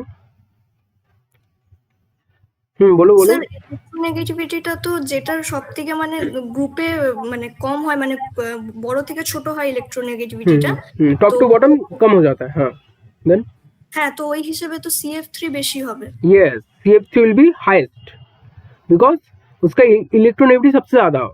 ठीक है, तो ऐसे वो क्वेश्चन भी बन सकता है। अब रियल बताओ मेरे को इसका आंसर, अगर इन तीनों के बीच में पूछे तो क्या होगा, इन तीनों के बीच में तो कैसा ऑर्डर बनेगा, बोलो? अगर इन तीनों के बीच में पूछा तो रियल बताओ क्या होगा। बोलो। CH3 সবথেকে বেশি স্টেবল হয়, हाँ देन, তারপর CH3 CH2, তারপরে CH3 Yeah. whole to CH। इसलिए क्वेश्चन करवाने का मेन मकसद यही होता है कि आप लोग के एक क्वेश्चन से और भी बहुत सारे क्वेश्चन पता चल सके। मैं नहीं बोलूँ कि यही क्वेश्चन आएगा, लेकिन इससे ही लाइक क्वेश्चन आने वाला है। ठीक है, इसको देखो, statement 1, the minus I effect of halogens decrease down the group. क्या सही है? क्या सही है? Minus I effect decrease, halogens का जो माइनस आई इफेक्ट है वो डिक्रीज होता है down the group, top to bottom. क्या सही बात है? है दादा। और electronegativity decrease down the group, ये तो एक्चुअली मैच कर गया स्टेटमेंट 1 को। इलेक्ट्रोनेगेटिविटी डाउन हो रहा है इसलिए तो माइनस आई इफेक्ट डाउन हो रहा है ना। अगर इलेक्ट्रोनेगेटिव बढ़ जाता तो क्या होता?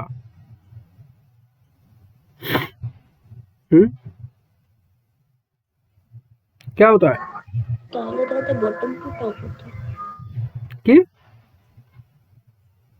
সেটা ইলেকট্রোনেগেটিভিটি বেড়ে গেলে তখন অর্ডারটা বটম টু টপ হতো। तो इसमें मैं पूछ सकता हूँ कि अगर पीरियोडिक पूछा तो माइनस आई इफेक्ट क्या होता है? सॉरी, माइनस आई फिर क्या होता है? बढ़ता है, और डाउन टॉप टू बॉटम घट रहा है माइनस आई इफेक्ट। ठीक है, नेक्स्ट इसका बताओ।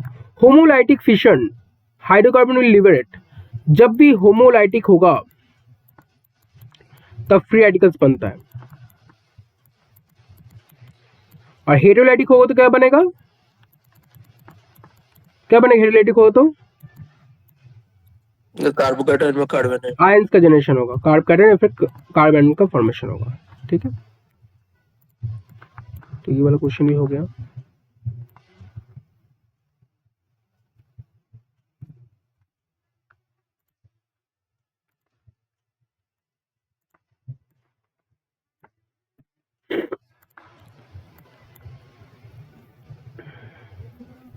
इसका आंसर अनुभव बताओ क्या होगा?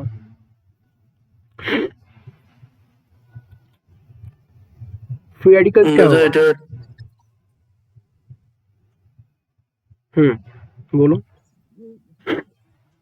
দাদা এটা 1p হবে, 1p न्यूट्रल और इलेक्ट्रॉन, ओके, देन 2q হবে, 2q, ओके, 3 3r 4s।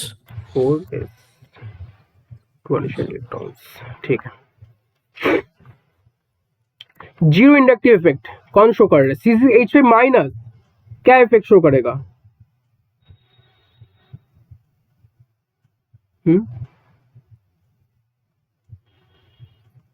ये प्लस आई, ये भी आपका प्लस आई, ये आपका माइनस आई। एज के पास कुछ इफेक्ट है? एज के पास कुछ भी इफेक्ट है?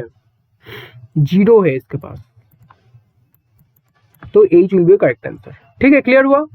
क्लियर हुआ कि नहीं बताओ? क्लियर हुआ है कि नहीं बताओ? Is it clear everybody? Next, हाँ दादा, इंडक्टिव इफेक्ट क्या होता है? अब ये सब क्वेश्चन जल्दी से बताओ। इंडक्टिव इफेक्ट क्या होता है? टेम्पोररी, अच्छा ये वाला बताओ मेरे को, ये इसका आंसर क्या होगा? सिग्मा पाई डीलोकलाइजेशन क्या होता है?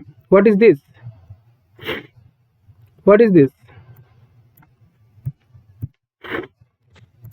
रेजोनेंस। रेजोनेंस और मेसोमेरिक इफेक्ट। मेसोमेरिक और रेजोनेंस। अच्छा, टेम्पोररी कौन होता है? टेम्पोररी इलेक्ट्रोमैग्नेटिक होता है ना, इलेक्ट्रोमैग्नेटिक टेम्पोररी। अच्छा, इलेक्ट्रोमैग्नेटिक आप लोग को समझ आया ना आज जो बता दिया मैंने इलेक्ट्रोमैग्नेटिक के बारे में? हाँ, समझ आया कि नहीं बताओ? ठीक है, हमें तो एक एग्जांपल याद रखना, इलेक्ट्रोमैग्नेटिक केस में एक एग्जांपल याद रखना।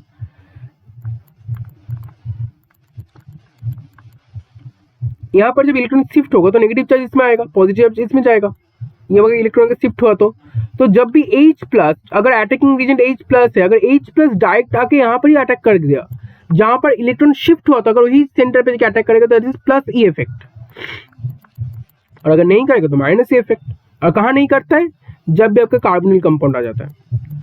मान लो ऐसा कंपाउंड है, अब O के पास नेगेटिव चार्ज है, C के पास पॉजिटिव चार्ज है, अब CN माइनस हम दिए थे, अब CN में जाके यहाँ पे अटैक कर दिया, इन केस में माइनस आई हो जाएगा, माइनस ई हो जाएगा। ठीक है, क्लियर हुआ था ना?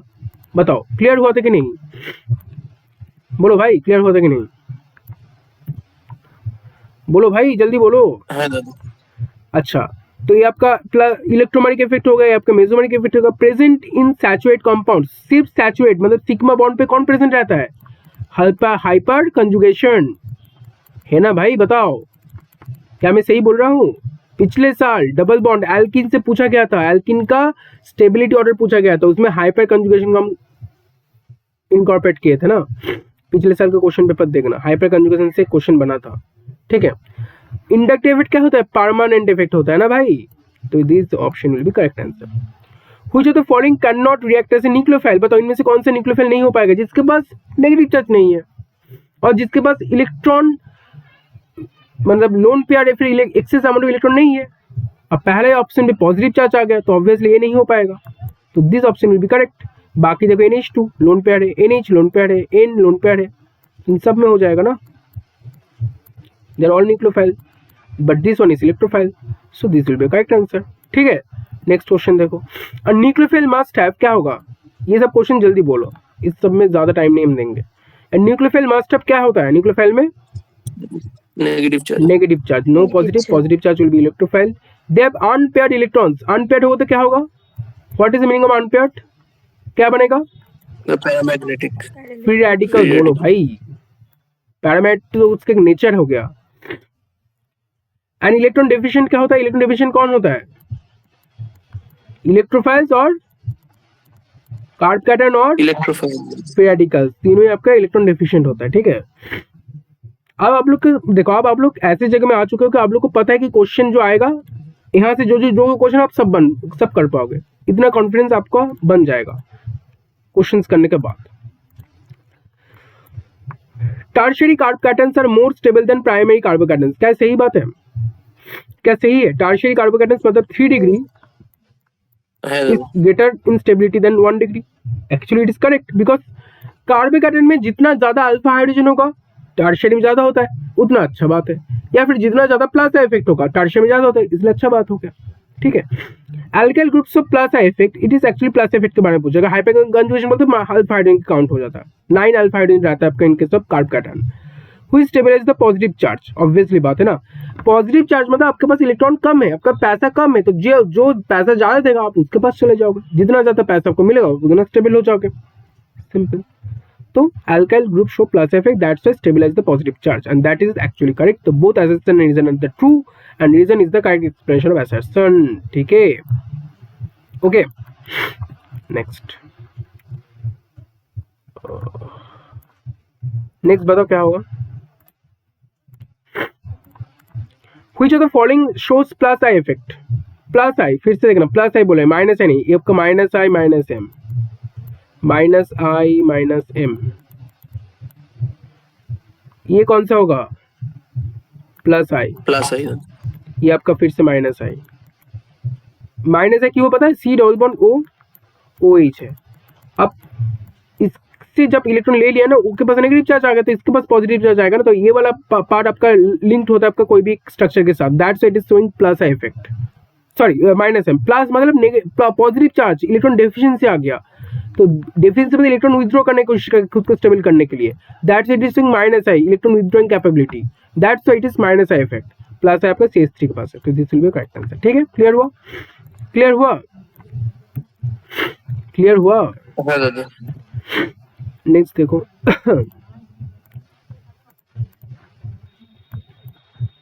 Carb ions are stabilized by electron withdrawing groups, carbanions are stabilized by electron withdrawing groups, carbanions C negative stabilized by electron withdraw, minus I group से स्टेबलाइज्ड होता है। Yes, actually it is correct, है ना। Electron withdrawing group increase the electron density of the carbanion. भाई electron density कौन बढ़ाता है? Plus I group. Electron donating group बढ़ा देता है, electron withdrawing group decrease the electron density of the on the carbon ion, that's why it is stabilized, it will give the stability to carbon ions. The assertion is right but reason is not right. The assertion is true but reason is false. तो ये वाला नहीं होगा, ये वाला नहीं होगा, ये वाला करेक्ट आंसर। ठीक है, next, electron releasing group stabilize free radicals by, बताओ क्या होगा आंसर। इलेक्ट्रॉन रिलीजिंग ग्रुप्स मतलब आपका plus I groups free radicals को कैसे स्टेबल करता है? सिंपल, एकदम बोल ही दिया है एकदम। फ्री रेडिकल से कोई भी रेजोनेंस वाला पार्ट नहीं आएगा ज्यादा, तो इंडक्टिव इफेक्ट होगा ना। ये नहीं, ये नहीं, ये नहीं भाई, ऑड नंबर, अगर अनपेयर्ड इलेक्ट्रॉन्स रहा जो कि पेयर्ड ही नहीं है, वो तो आपका क्या होगा, वो आपका रेजोनेंस पे पार्टिसिपेट नहीं करने वाला। ठीक है, that's a plus effect will be greater in number. अगर यहाँ पे हाइपर कंजुगेशन है सबसे अच्छी बात होता है, अगर हाइपर कंजुगेशन दे तो सबसे अच्छा आंसर हाइपर कंजुगेशन हो जाता है, अल्फा हाइड्रोजन वाला। ठीक है, which of the following species paramagnetic in nature, बताओ क्या होगा आंसर, क्या होगा? सिंगलेट कार्बिन होगा? नहीं होगा भाई, ये तो स्पेलिंग भी गलत दिया है यहाँ पर, कार्बिन BE नहीं होता है। ठीक है, क्या होगा? कार्बन तो नहीं होगा, ये तो आपका ऑक्टेट फुल ऑक्टेट होता है, कार्बोनियम भी नहीं होगा, 6 होता है, कोई भी अनपेड इलेक्ट्रॉन नहीं रहता है। फ्री रेडिकल्स अनपेड इलेक्ट्रॉन इसमें रहता है, that's why it is the correct answer. ठीक है, नेक्स्ट देखो, which has most of acidic strength. बहुत अच्छा क्वेश्चन है, ये वाला क्वेश्चन अच्छा है, ये वाला क्वेश्चन अच्छा है भाई मेरे, ये वाला क्वेश्चन अच्छा है। इसका आंसर दो, कौन देगा इसका आंसर? कौन देगा, बोलो इसका आंसर क्या होगा। एसिडिक स्ट्रेंथ पूछ रहे हैं ना, तो एसिडिक स्ट्रेंथ का मतलब क्या होता है, आपका H निकल गया, कंजुगेट बेस बना। अब कंजुगेट बेस को कौन अच्छे से स्टेबल कर पाएगा, जिसका माइनस आई ग्रुप का माइनस आई नेचर होगा, या फिर जिसका प्लस आई नेचर कम होगा, लेस होगा। अब देखो इन सब में किसका प्लस आई नेचर, सब में प्लस आई नेचर होगा, लेकिन किसका सबसे कम है, जितना ज्यादा नंबर ऑफ कार्बन उतना प्लस आई इफेक्ट ज्यादा, इसलिए जिसका नंबर सबसे कम उसका प्लस आई इफेक्ट सबसे कम, that's why it will stabilize the acidity and it is the highest stability in among this 4 option. समझ आया क्या, क्लियर हुआ ये वाला क्वेश्चन, क्लियर हुआ गाइस, बताओ, बोलिए जी। अमृता, अंकोना, अनुभव, रियल, ठीक है।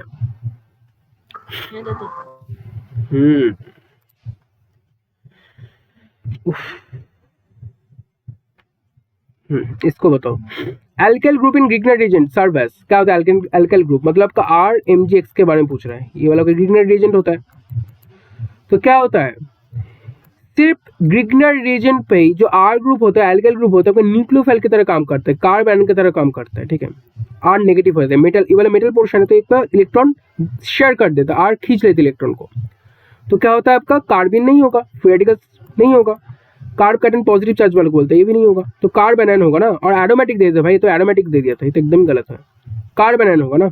एरोमेटिक भी हो सकता है, अगर आपका बेंजीन C6H5MgX भी आपका ग्रिग्नर रिएजेंट है, but this is aromatic carb anion होगा, एरोमेटिक कार्ब कैटन नहीं, एरोमेटिक कार्ब एनायन होगा। तो this option is correct. Clear हुआ, बताओ बताओ अंकोना जी, ठीक है, अनुभव, रियल, ठीक है, हेलो, হ্যাঁ দাদা। ঠিক আছে,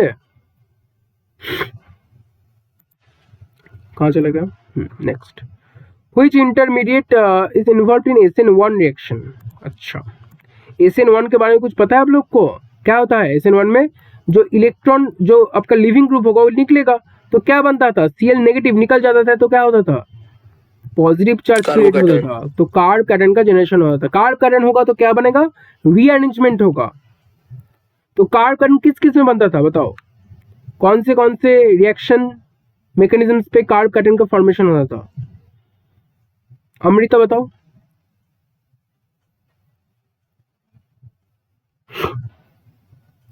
कौन से रिएक्शन मैकेनिज्म ऑफ रिएक्शन पे कार्ब कैटन का जनरेशन होता था, ऐसे क्वेश्चन पूछेगा, बोलो भाई, कैन यू,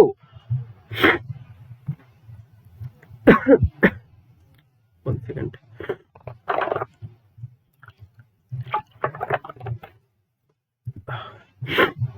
बोलो अंकुना। স্যার SN1 এ হয়, তারপর অ্যাডিশন রিঅ্যাকশনেও হবে।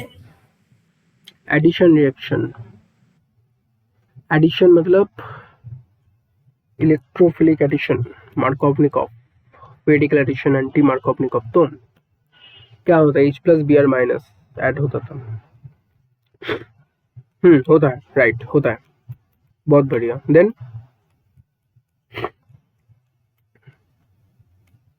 E1 में होगा, E1 में होता है, হ্যাঁ দাদা হয়। E2 और SN2 में ट्रांजिशन स्टेट बनता है, और SN1 और E1 में आपका 2 स्टेप रिएक्शन होता है। रीडिटरमिनिंग स्टेप जो होता है उसमें आपका कार्ब कैटन का फॉर्मेशन होता है। ठीक है, ठीक है, अमृता, अंकुन, अनुभव, रियल, ओके হ্যাঁ দাদা।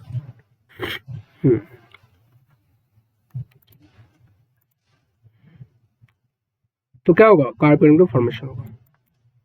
एसिन two reaction do not involve carbocation intermediates.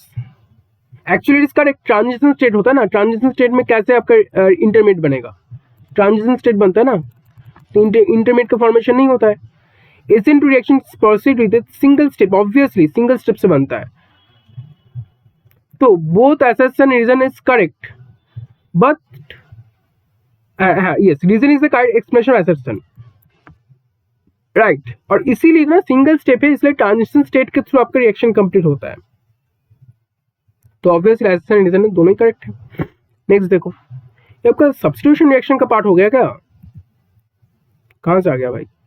Which of the following is most acidic, बताओ कौन होगा मोस्ट एसिडिक, कौन होने वाला है। Methoxy acidic acid, chloro acidic acid, trifluoro acidic acid. Real बताओ इसका आंसर क्या होगा, एक्सप्लेन द आंसर, बोलो।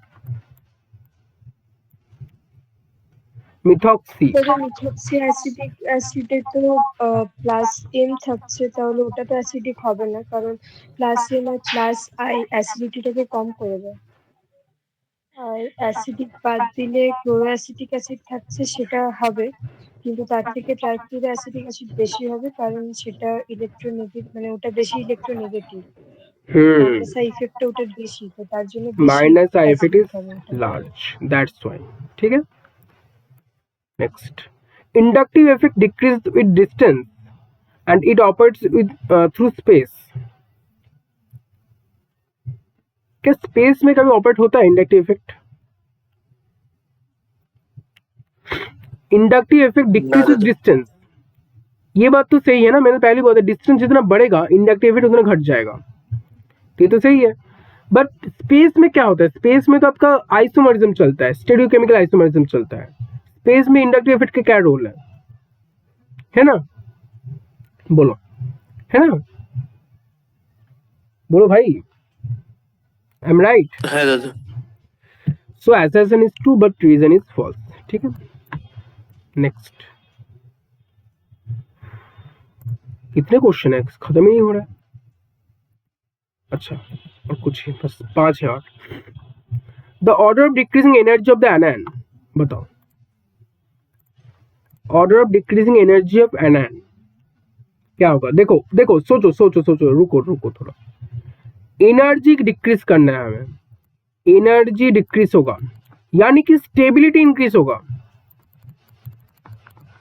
और यहाँ पे सारे नेगेटिव चार्ज है, यानी कि आपको कार्बन का स्टेबिलिटी पूछ रहा है सिंपली, कौन सबसे ज्यादा स्टेबल है, then gradually decreasing of the stability, and जितना स्टेबिलिटी कम उतना एनर्जी ज्यादा, जितना स्टेबिलिटी ज्यादा उतना एनर्जी कम, दोनों इनवर्स रिलेशन पे होता है ना, दोनों के बीच में इनवर्स रिलेशन है। ठीक है, अब देखो कौन सबसे स्टेबल है इन चारों में से कार्बन के फॉर्म पे, बताओ कौन सबसे स्टेबल है, कौन सबसे ज्यादा स्टेबल कार्बन है।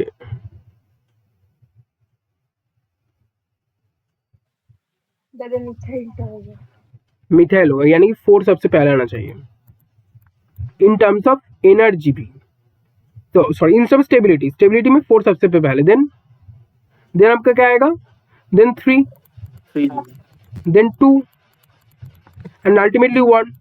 अब आपको रिवर्स करना है क्योंकि देयर इज स्टेबिलिटी ऑर्डर, आपको बोला कि एनर्जी का डिक्रीजिंग में, यानी कि एनर्जी सबसे ज्यादा किस में था, 1 में था, इसलिए सबसे अनस्टेबल था, देन 2 में होगा, देन 3 में होगा, देन 4 में होगा। तो आपको ये वाला ऑर्डर को करेक्ट करके आना है, this is your first option.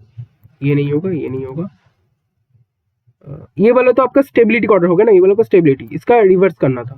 ठीक है, तो this option is correct. Clear हुआ, क्लियर हुआ, बताओ क्लियर हुआ। হ্যাঁ দাদা। ठीक है, next, NO2 group deactivates benzene ring towards electrophilic substitution. अब सोचो बेंजीन रिंग कब इलेक्ट्रोफिलिक सब्स्टिट्यूशन पे जाएगा, कब जाएगी electrophilic substitution benzene ring, when a benzene ring will go for electrophilic substitution, जब इलेक्ट्रोफिलिक सब्स्टिट्यूशन, यानी कि इलेक्ट्रोफाइल आके सब्स्टिट्यूट होगा। कब आएगा इलेक्ट्रोफाइल?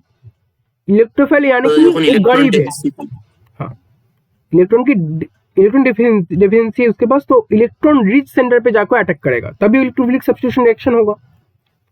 ठीक है, यानी कि जो बेंजीन रिंग है उसमें अगर प्लस आई ग्रुप लगेगा या फिर प्लस एम ग्रुप लगेगा तो बेंजीन ग्रुप एक्टिवेट होगा।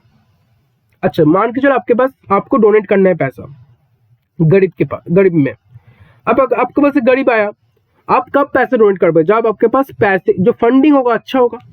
अब फंडिंग में अगर बैठा है कोई प्लस आई प्लस एम ग्रुप, तो क्या होगा, बेंजीन के पास ज्यादा इलेक्ट्रॉन आएगा, वो ज्यादा अच्छे से डोनेट कर पाएगा अपने इलेक्ट्रॉन को। अब अगर आपका पास अगर माइनस आई माइनस एम ग्रुप है, so this group will actually take the electrons or pull the electrons from yourself, from your side। तो आपका इलेक्ट्रॉन की डेंसिटी आपके अंदर ही कम हो गया, तो आप कहाँ गरीब को दान कर पाओगे? आपने गरीब को देने का, आपके पास ईडी और सीबीआई, ईडी और आपका जो इनकम टैक्स डिपार्टमेंट आपके पास रेट मार दिया, बस खत्म आपका कहानी, है ना? ऐसे ही सीन है। तो क्या होगा, आपका पैसा नहीं रहेगा तो आप नहीं कर पाओगे डोनेट, सिंपल लॉजिक। तो यहाँ पर पूछ रहा है कि माइनस NO2 ग्रुप का नेचर क्या है, माइनस आई और माइनस एम होता है, तो it will deactivate benzene, actually yes, क्योंकि आपके इलेक्ट्रॉन खींच लिया ना, तो बेंजीन कहाँ कैपेबल रहा कि इलेक्ट्रॉन डोनेट कर पाएगा, तभी इलेक्ट्रॉन का रिच सेंटर बना पाएगा, तब आपका जाके इलेक्ट्रोफिलिक सब्स्टिट्यूशन रिएक्शन होगा। जब नहीं है तो नहीं है, डीएक्टिवेट हो गया ना ring. A2 group so plus I, कब होगा प्लस आई भाई? माइनस आई माइनस एम होता है। So assertion is true but reason is false. ठीक, क्या समझ आया वाला क्वेश्चन? ये वाला क्वेश्चन सबको समझ आया? बताओ, समझ आया? बोलो भाई। হ্যাঁ দাদা, ঠিক আছে, ঠিক আছে। হ্যাঁ দাদা। Next, the correct stability order of the following species. Okay,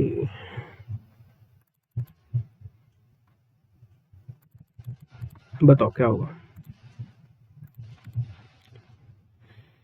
1 2 3 4 stability पूछ रहे हैं, कार्ब पैटर्न का स्टेबिलिटी, सिंपल लॉजिक पे इतना है, कार्ब पैटर्न का स्टेबिलिटी आपको चेक करना है, कार्ब पैटर्न का स्टेबिलिटी, स्टेबिलिटी स्टेबिलिटी स्टेबिलिटी क्या होगा? 1 सबसे पहला आएगा। देखो आप यहाँ पे 1 और 3 दोनों के पास ऑक्सीजन एक है, एक ईथर वाला कॉन्फ़िगरेशन बन रहा है, ईथर वाला। और ऑक्सीजन का क्या नेचर होता है? प्लस एम ग्रुप होता है ना, ऑक्सीजन होता है कि नहीं बताओ? ऑक्सीजन प्लस एम ग्रुप, तो ऑब्वियसली 1 सबसे पहले क्योंकि टर्शियरी है, तो 1, देन आपका 3 क्योंकि 3 भी सेकेंडरी भी है और आपका ऑक्सीजन भी है इसके पास, देन आपका 2 आएगा सेकेंडरी, देन आपका प्राइमरी आएगा 4। ओके, क्या क्लियर हुआ? क्या क्लियर हुआ?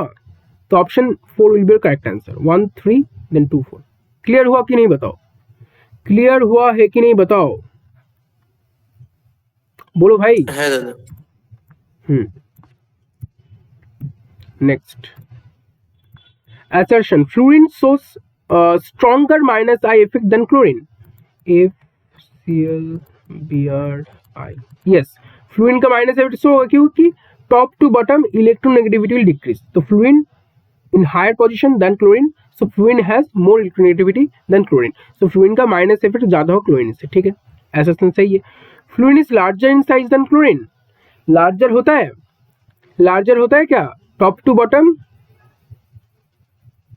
टॉप टू बॉटम क्या होता है? लार्ज आपका फ्लोरीन, आपका जो साइज जो इंक्रीज होता है, यानी कि फ्लोरीन से क्लोरीन ज्यादा, क्लोरीन ज्यादा होगा फ्लोरीन से लार्जर।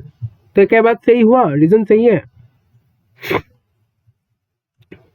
अरे भाई इलेक्ट्रोनेगेटिविटी डिक्रीज तो इसलिए हो रहा था ना, इलेक्ट्रोनेगेटिविटी डिक्रीज का मतलब क्या है? जो इलेक्ट्रॉन है वो न्यूक्लियस के से ज्यादा दूर है, ज्यादा दूर कब होगा? जब साइज बढ़ जाएगा, इसलिए तो chlorine bromine iodine gradually size increase हो रहा था, इसलिए फ्लोरीन का साइज कम है क्लोरीन से, दैट्स व्हाई इलेक्ट्रोनेगेटिविटी और minus effect is higher than chlorine. तो assertion is true but reason is false. क्या समझ आया? समझ आया कि नहीं बताओ? ठीक है, next, correct statement for singlet कार्बिन।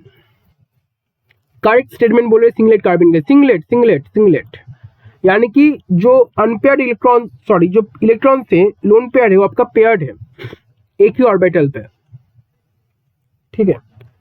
अब बताओ the correct statement for singlet carbene पूछा है ना। दे आर पैरामेटिक नहीं भाई, ट्रिपलेट होता तो पैरामेटिक होता, तो इस ऑप्शन इज इनकरेक्ट।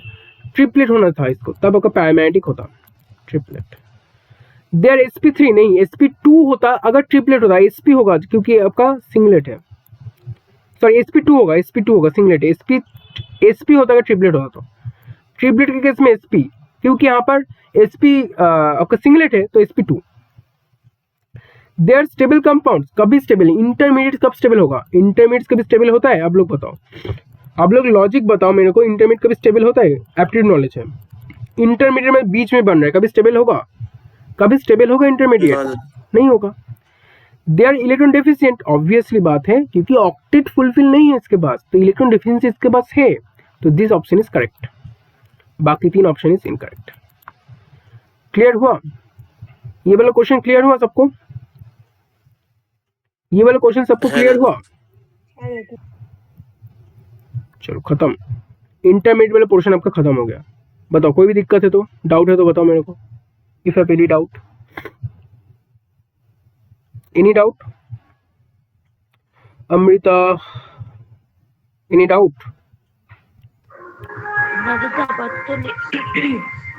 আগের গুলো একটু করিনি, ওগুলো দেখে নেবো, তারপরে থাকলে हाँ रिकॉर्डिंग में अपलोड कर दूंगा रात तक, ठीक है, यू कैन वॉच इट।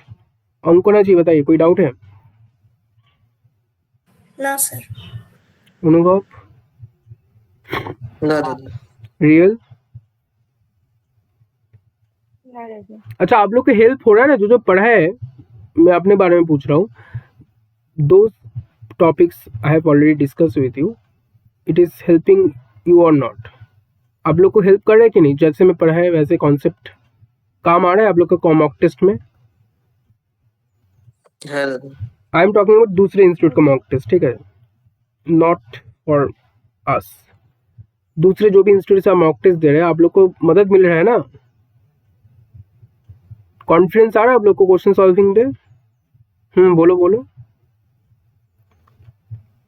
হ্যাঁ দাদা, এগুলো পাচ্ছি, ওই নেম রিঅ্যাকশনস গুলো পাচ্ছি না করতে। नेम रिएक्शंस कुछ नहीं है उसमें, बस मैं आई गेस 50 और 70 और 80 में क्वेश्चंस कर दूंगा।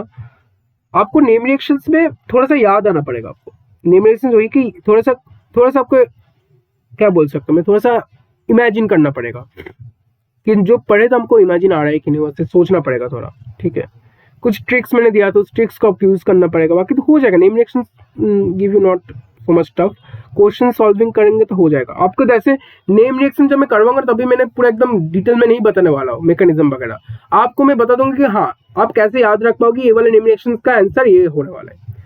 एक क्वेश्चन आएगा, आप उस क्वेश्चन से कीवर्ड को ढूंढना पड़ेगा कि इस कीवर्ड इस नेम रिएक्शन पे था तो इसका आंसर ये होने वाला है। ऐसा हम कर लेंगे सारे, ठीक है, कोई दिक्कत नहीं होगा उसमें। ओके, नेक्स्ट आपका एडिशन एलिमिनेशन होगा नेक्स्ट क्लास में, ठीक है। ओके, एनी प्रॉब्लम और any confusion in other subject, analysis, medicinal chemistry, inorganic, कोई भी दिक्कत है तो बताओ। ऑर्गेनिक से भी कोई दिक्कत है तो बताओ। आप लोग के दोस्त लोग को बोलो ज्वाइन करने के लिए क्लास, क्योंकि अगर मैं अभी पढ़ा है ना, फिर अगर आप लोग के दोस्त जो भी होगा जो ज्वाइन नहीं किया है, अगर मेरे से फिर से पूछेगा तो मेरे को दिक्कत होता है ना कि मैं कितना, देखो एक होता है कि पेन पेपर में समझाऊंगा तो अलग चीज होता है, क्योंकि मैं व्हाट्सएप में कितना मैसेज करके समझा पाऊंगा, है। Messaging is good for your question solving. अगर आपको एमसीक्यू नहीं आया तो मैं बता दूंगा सही है, लेकिन कॉन्सेप्ट को मैं थोड़ी ना समझा पाऊंगा लिख के। तो अच्छा है कि लाइव क्लास आपको दिया जाए तो आप लोग ज्वाइन करना पड़ेगा ना। आप लोग का जो फ्रेंड है उनको बताइए,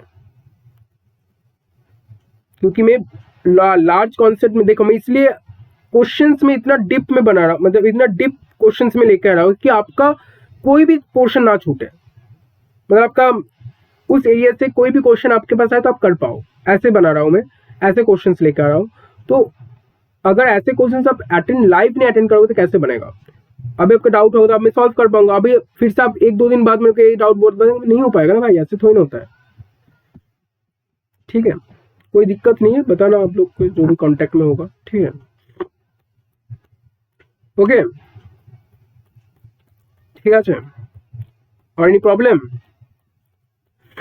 बोलो भाई, एनी प्रॉब्लम? मैं रिकॉर्डिंग ऑफ कर रहा हूँ।